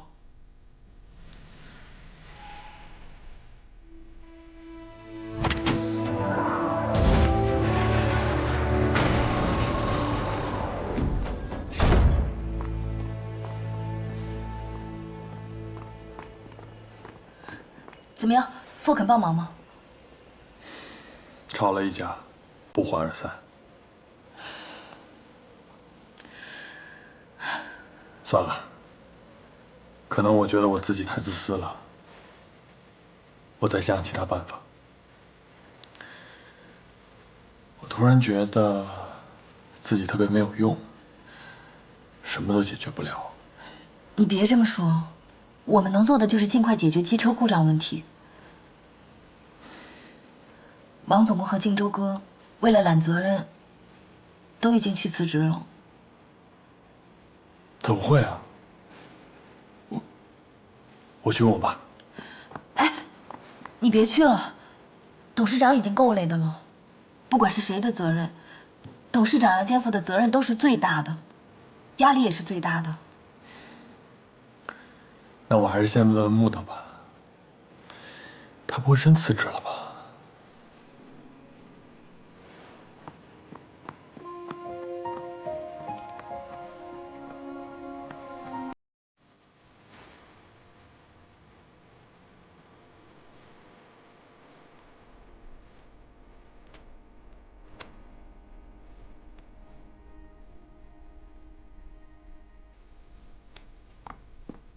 木头，你不会真要辞职吧？说是说了，但是被骂了回来。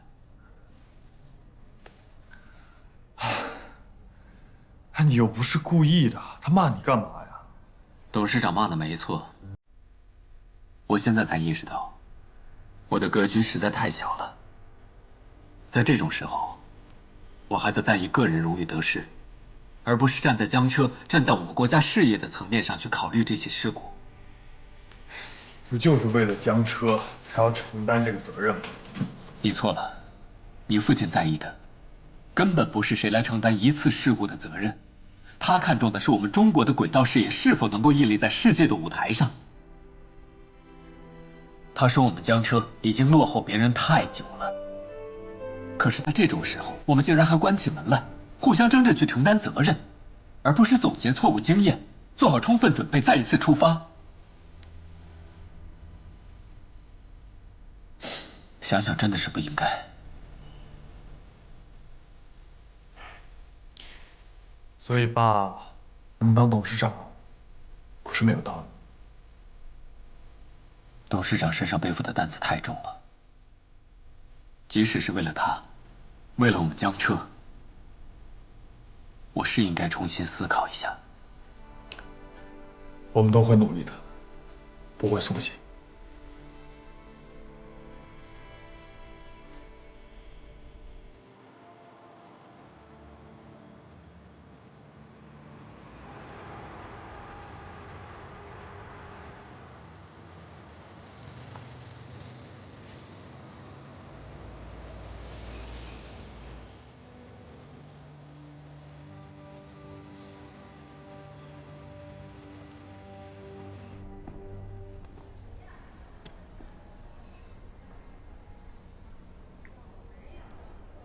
哎，你好，我想看看这个。好的。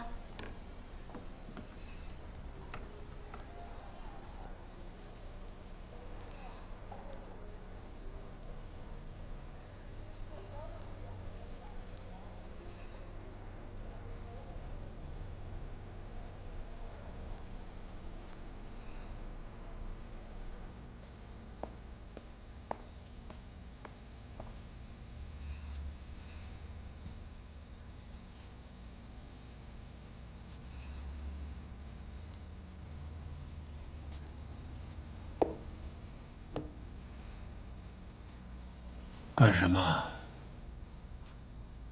爸，我回来的路上给您选了块表，我觉得特别适合你。怎么突然想送我表了？是这样，送您表呢，是因为童年的一段往事。7、8岁时，我就特别调皮，看您有块上海牌手表，您当时特喜欢。因为那块表是为了纪念江车新车下线而买的。你记得？是的。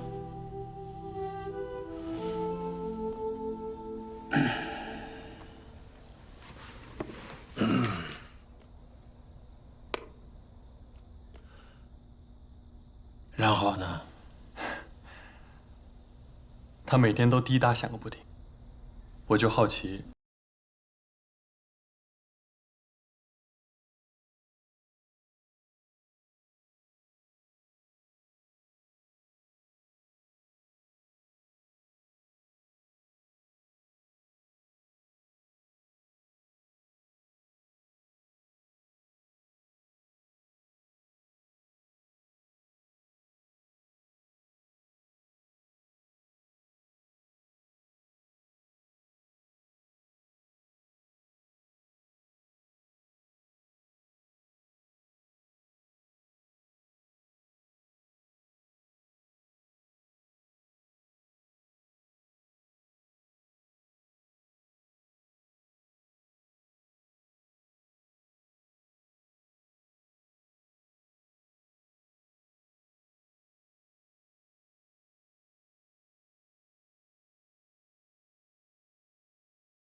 鉴于近期江车集团生产出口的兰溪富士集团城轨脱轨故障车的检测结果，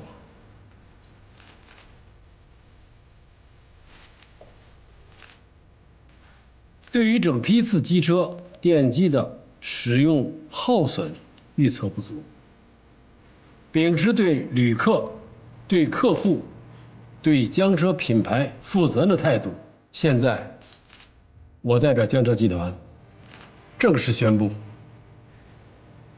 召回包括莱茵锡在内全球所有同系列成铁车头，并免费更换、升级全部电机。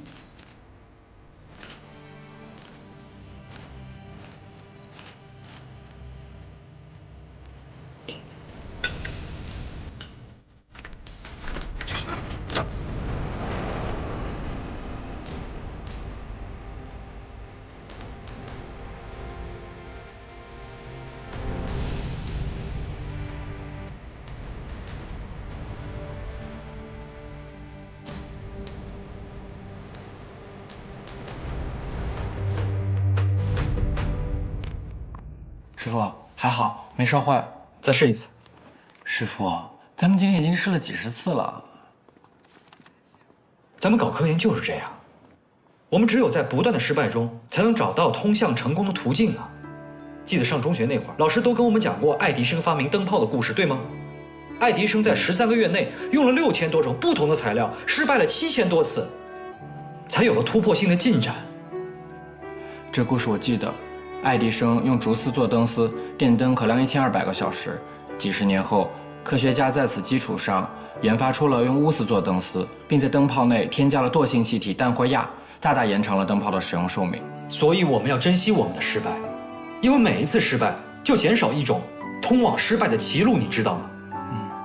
每一次失败，我们就离成功更近一步。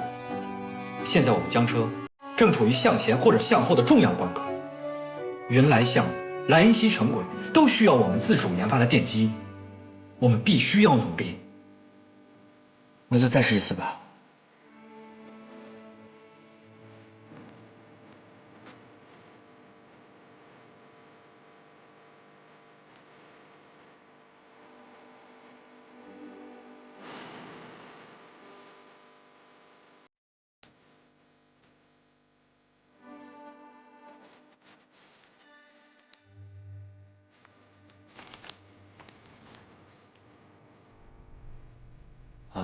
原来方面的追问进展，莱茵锡富士集团也在追问机车的进展，而我们的电机研发迟迟还没有取得突破，怎么办？你们说说。董事长，科学没有捷径，我们是根本无法预测的。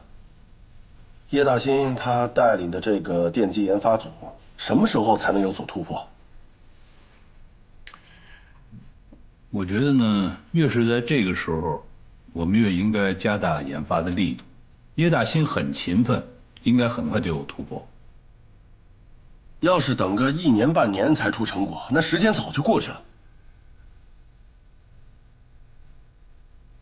董事长，莱茵锡事故现在至少是大局已定，机车召回也在有条不紊的进行，但是我反倒担心原来这个项目会受到影响。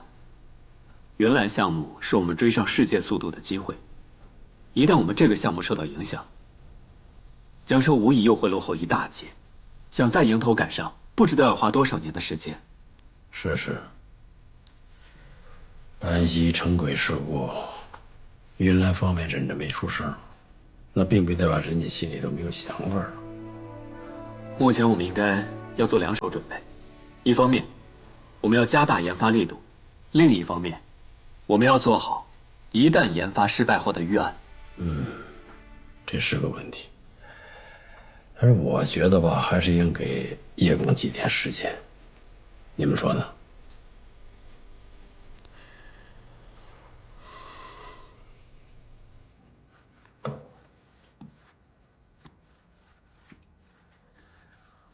林叔，您说你怎么大白天就开始喝酒了？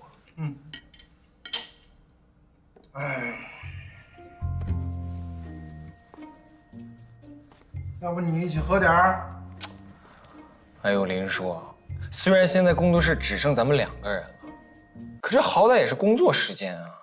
你快别说了，自从跟你弄了这个工作室，这不一单生意都没接到吗？现在莱恩西又出了事儿了，你这心思也不在这儿了。这工作室啊，8成得黄。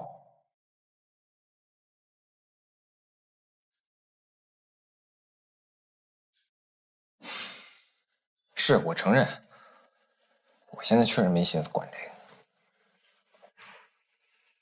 蓝恩熙遭了难了，你呢，也是一堆烂事儿。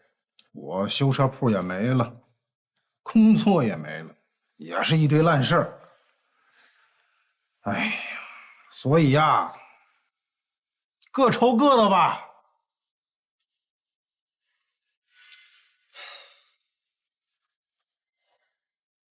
算了，我还是跟您喝点儿。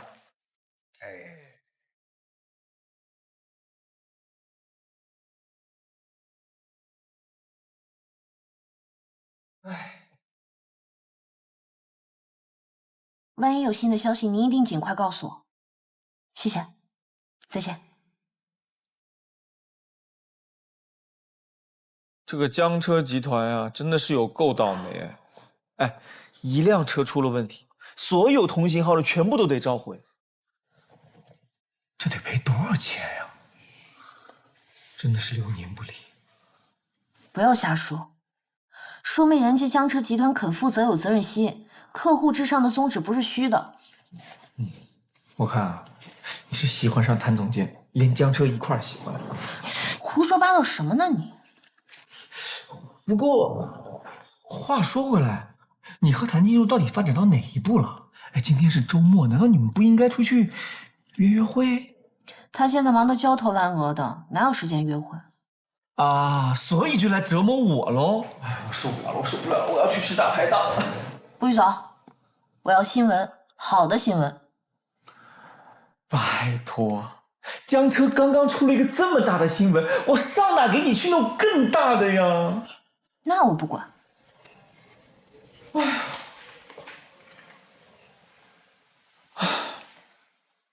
哇，真的有哎！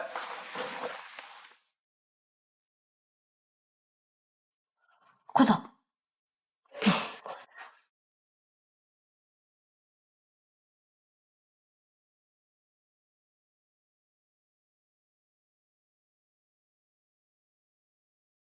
不要拍了，不要拍了，配合一下我们工作好吗？别拍了啊！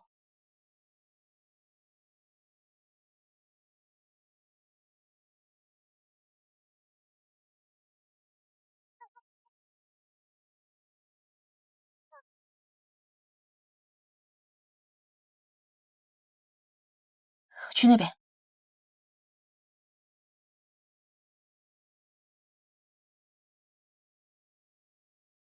老柯，快拍！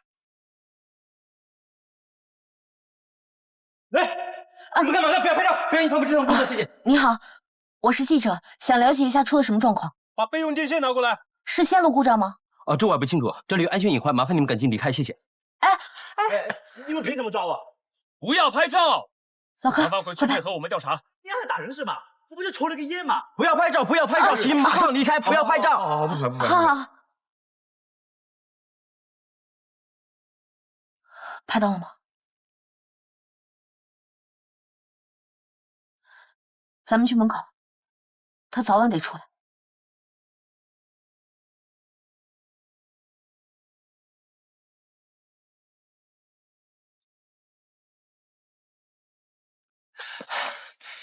天气这么热，让我们等你多久吗？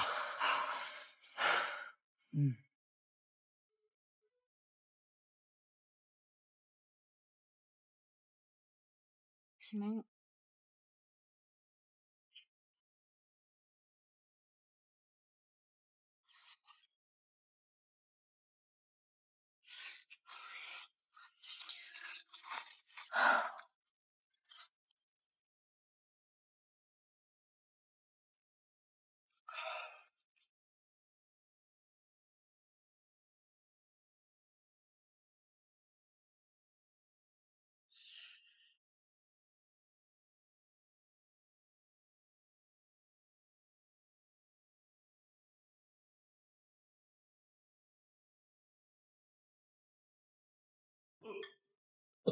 真的是幸好我带钱包了。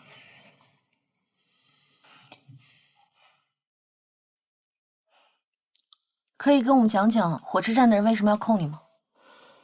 你是年年，电视台那个年年？年记者，你可得为我主持公道啊！我被他们无缘无故扣留了几个小时，他们这是滥用公权力呀！怎么回事？机车失火跟你有关系吗？跟我1毛钱关系也没有，明明是他们自己的车出了问题，非要说是我抽烟点燃的。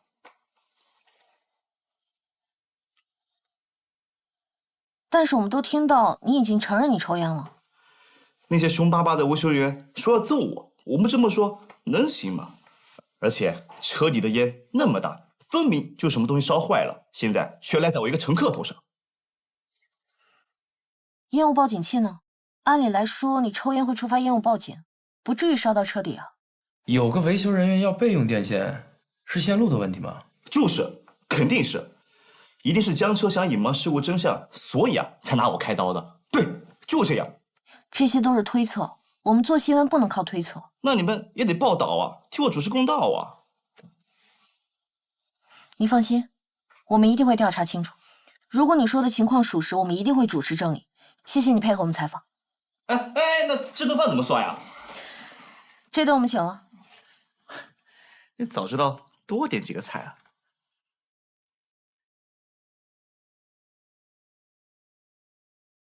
这个张红不老实，想办法从其他地方获得更多情报。走。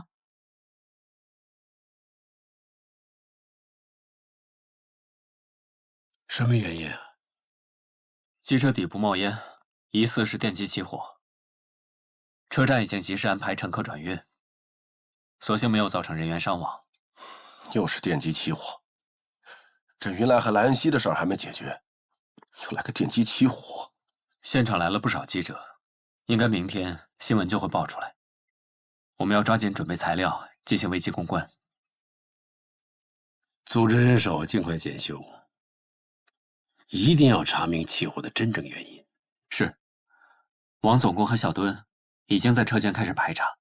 王总工，王总工说不想再分散原来项目的技术人员。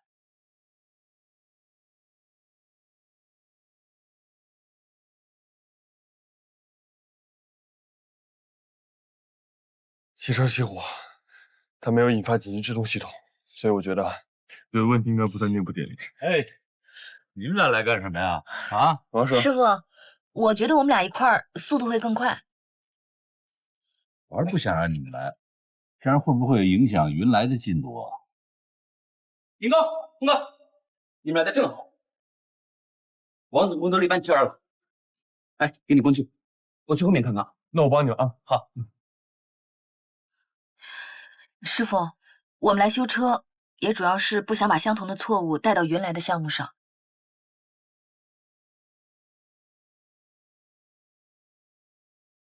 哎，干嘛？你能干，我不能干啊！少废话，抓紧时间干活。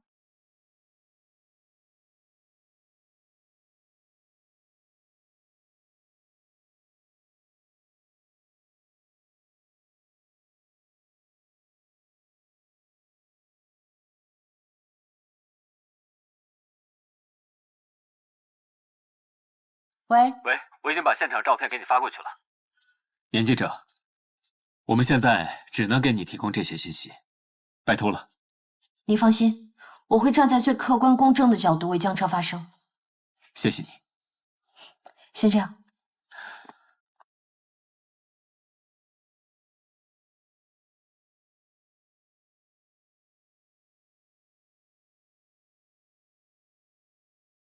哎，你快看，快看，快看！张红这小子果然不老实。我没有抽烟，就算是我抽了烟，请问，一个烟头能点燃火车吗？一点火星能燃烧钢铁吗？这样荒谬的天方夜谭，连3岁的小孩子不会信，但是他们江车人却信了。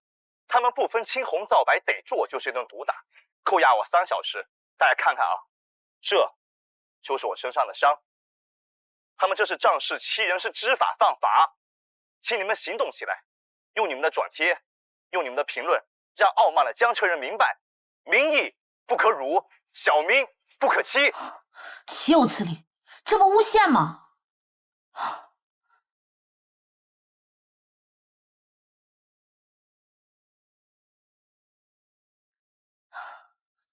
老柯，我记得你拍了不少照片，你赶紧找找有没有能证明他没有被打的。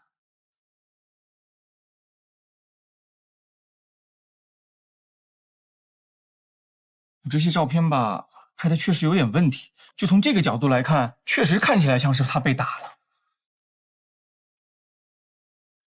怎么办？完全跟采访的时候是两副面孔，这不无赖吗？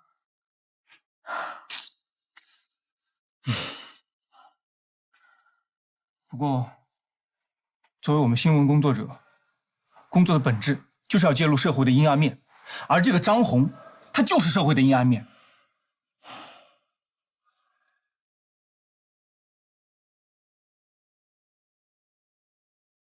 媒体都还没有公开报道这起事故，这贴吧上就已经开始造势，才这么一会儿功夫，点击量就已经过万。中国制造业注定干不了高科技的活儿。江车集团连翻几起事故，充分证明中国制造不可靠。胡说八道！起火原因还没有查明白吗？这明显是有人恶意造谣。是我们的责任，我们绝不逃避。往我们头上泼脏水，我们绝不答应。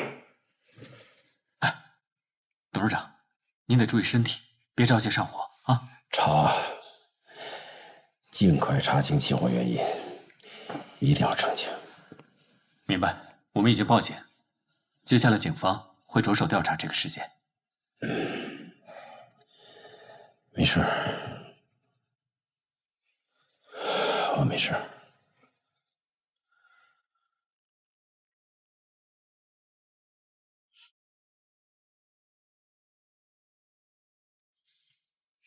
不是，这也太过分了吧！来，我来回复他。老蒋，这太慢了，我写个程序可以自动回复所有恶意污蔑江车的留言。我来，我直接黑了他们。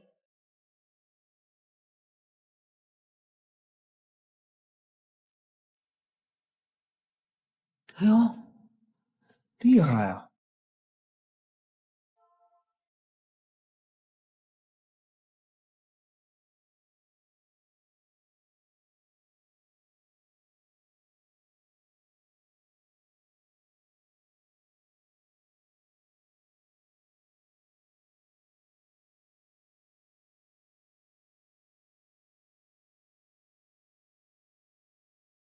凤，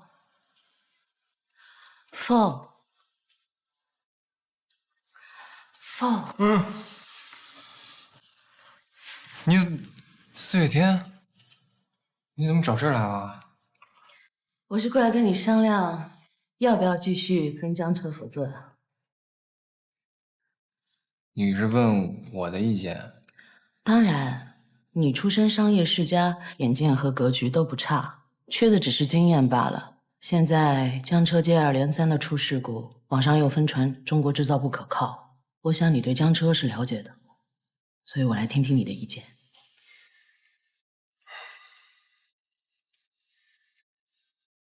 说实话，撇开我跟李岩峰的关系不谈，就说江车几十年的底蕴，那不是几个网络喷子喊几句中国制造不可靠就能打倒的。我认识很多江车的工程师，他们既有专业水准，又有奉献精神，云来的订单能够拿下，这就是他们技术提升的体现啊。其实中国制造还是出了名的质优价廉。如果江车能闯过这一关，继续合作是必然结果。总算聊到一个频率上了，英雄所见略同。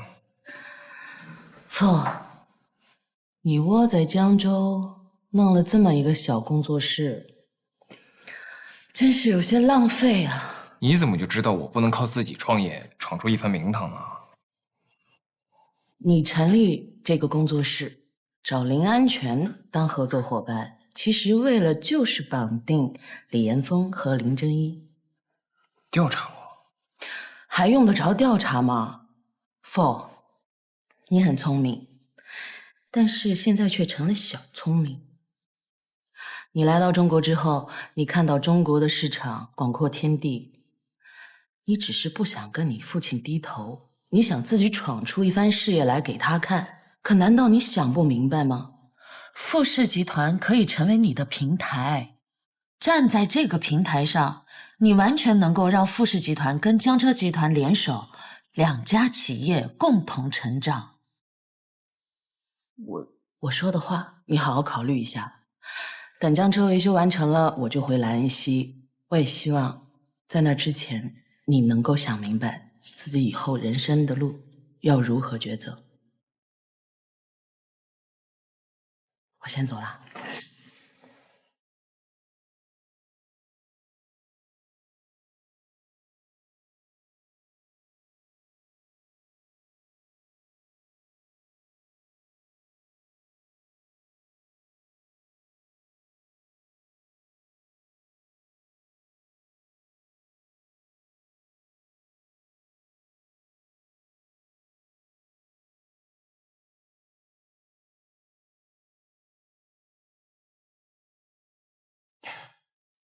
你要是困的话，回去睡觉吧。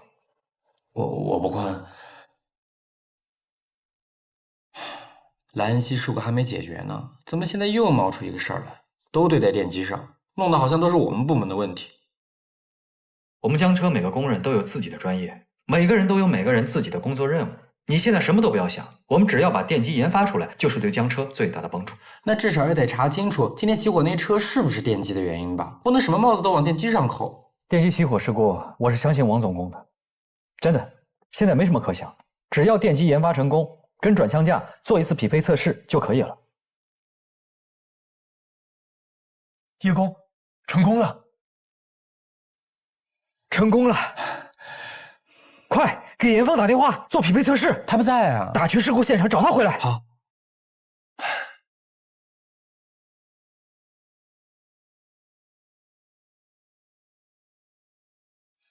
你去歇会儿吧，交给我就行。歇什么歇啊！现在网上的舆论都不知道发酵成什么样了。真的是觉得烟头的问题。没错，但还需要我们拿出确凿的证据才行。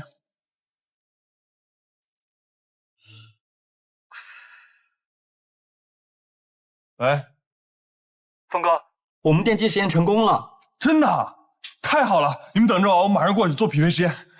成功了，对，赶快去做匹配实验啊！那这儿呢？这儿有我跟小墩呢，快！哎，王硕，我和珍妮都觉得是烟头的问题，所以就照着查。哦，行，走吧，走。小墩儿，请问什么时候召开新闻发布会？找到起火原因了吗？到底是电路失火还是烟头导致失火？网上评论说中国制造不可靠，请问你有什么感想呢？大家听我说，我们现在正在调查起火的原因，一旦查明之后，我们一定会及时召开新闻发布会，说明情况，请相信我们，谢谢。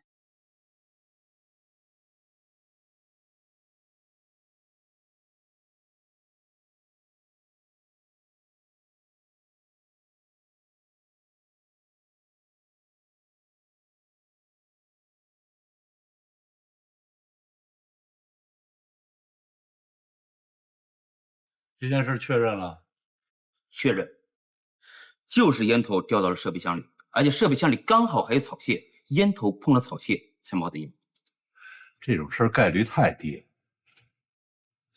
不过既然发生了，咱们就得以此为戒，避免再次发生这种事儿，知道吗？总工，有没有什么办法能够避免烟头、火柴这种火种掉到设备箱里面去？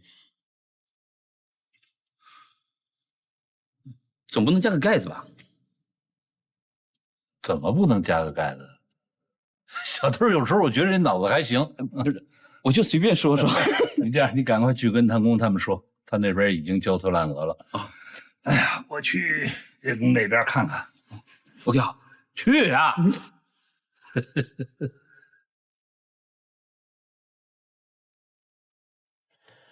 太好了，没想到一个晚上2个项目就有这么大突破啊！现在只要匹配实验成功，我们就可以松口气了。是啊，竞争那边也已经组织了记者，现在正在车间演示起火原因。相信中国制造不可靠的谣言马上就要不攻自破了。走，我看看去。哎，组长，没事吧？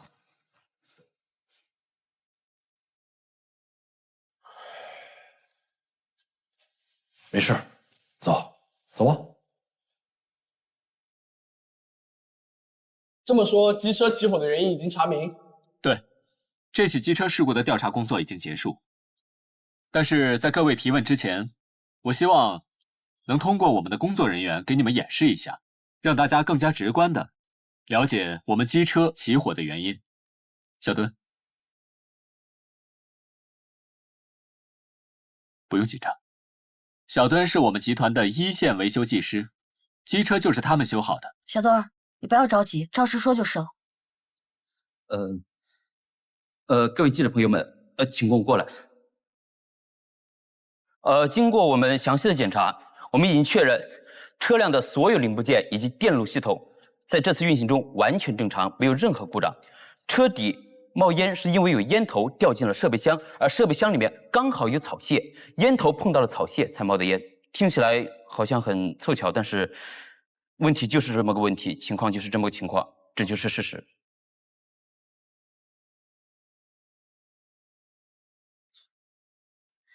特别好，这是我做的最好的采访。还有一个事情告诉大家，我们的工程师现在正在进行优化设计，杜绝隐患。像这样的故障，以后不会再发生了。好。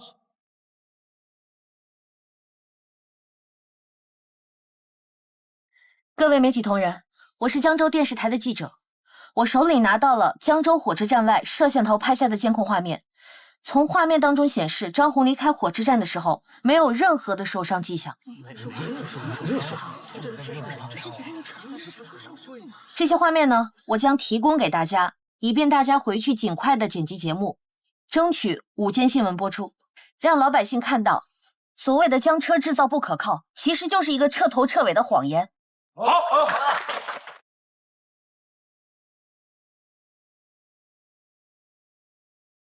事故调查报告我们已经整理完毕，马上发给大家吧。好的。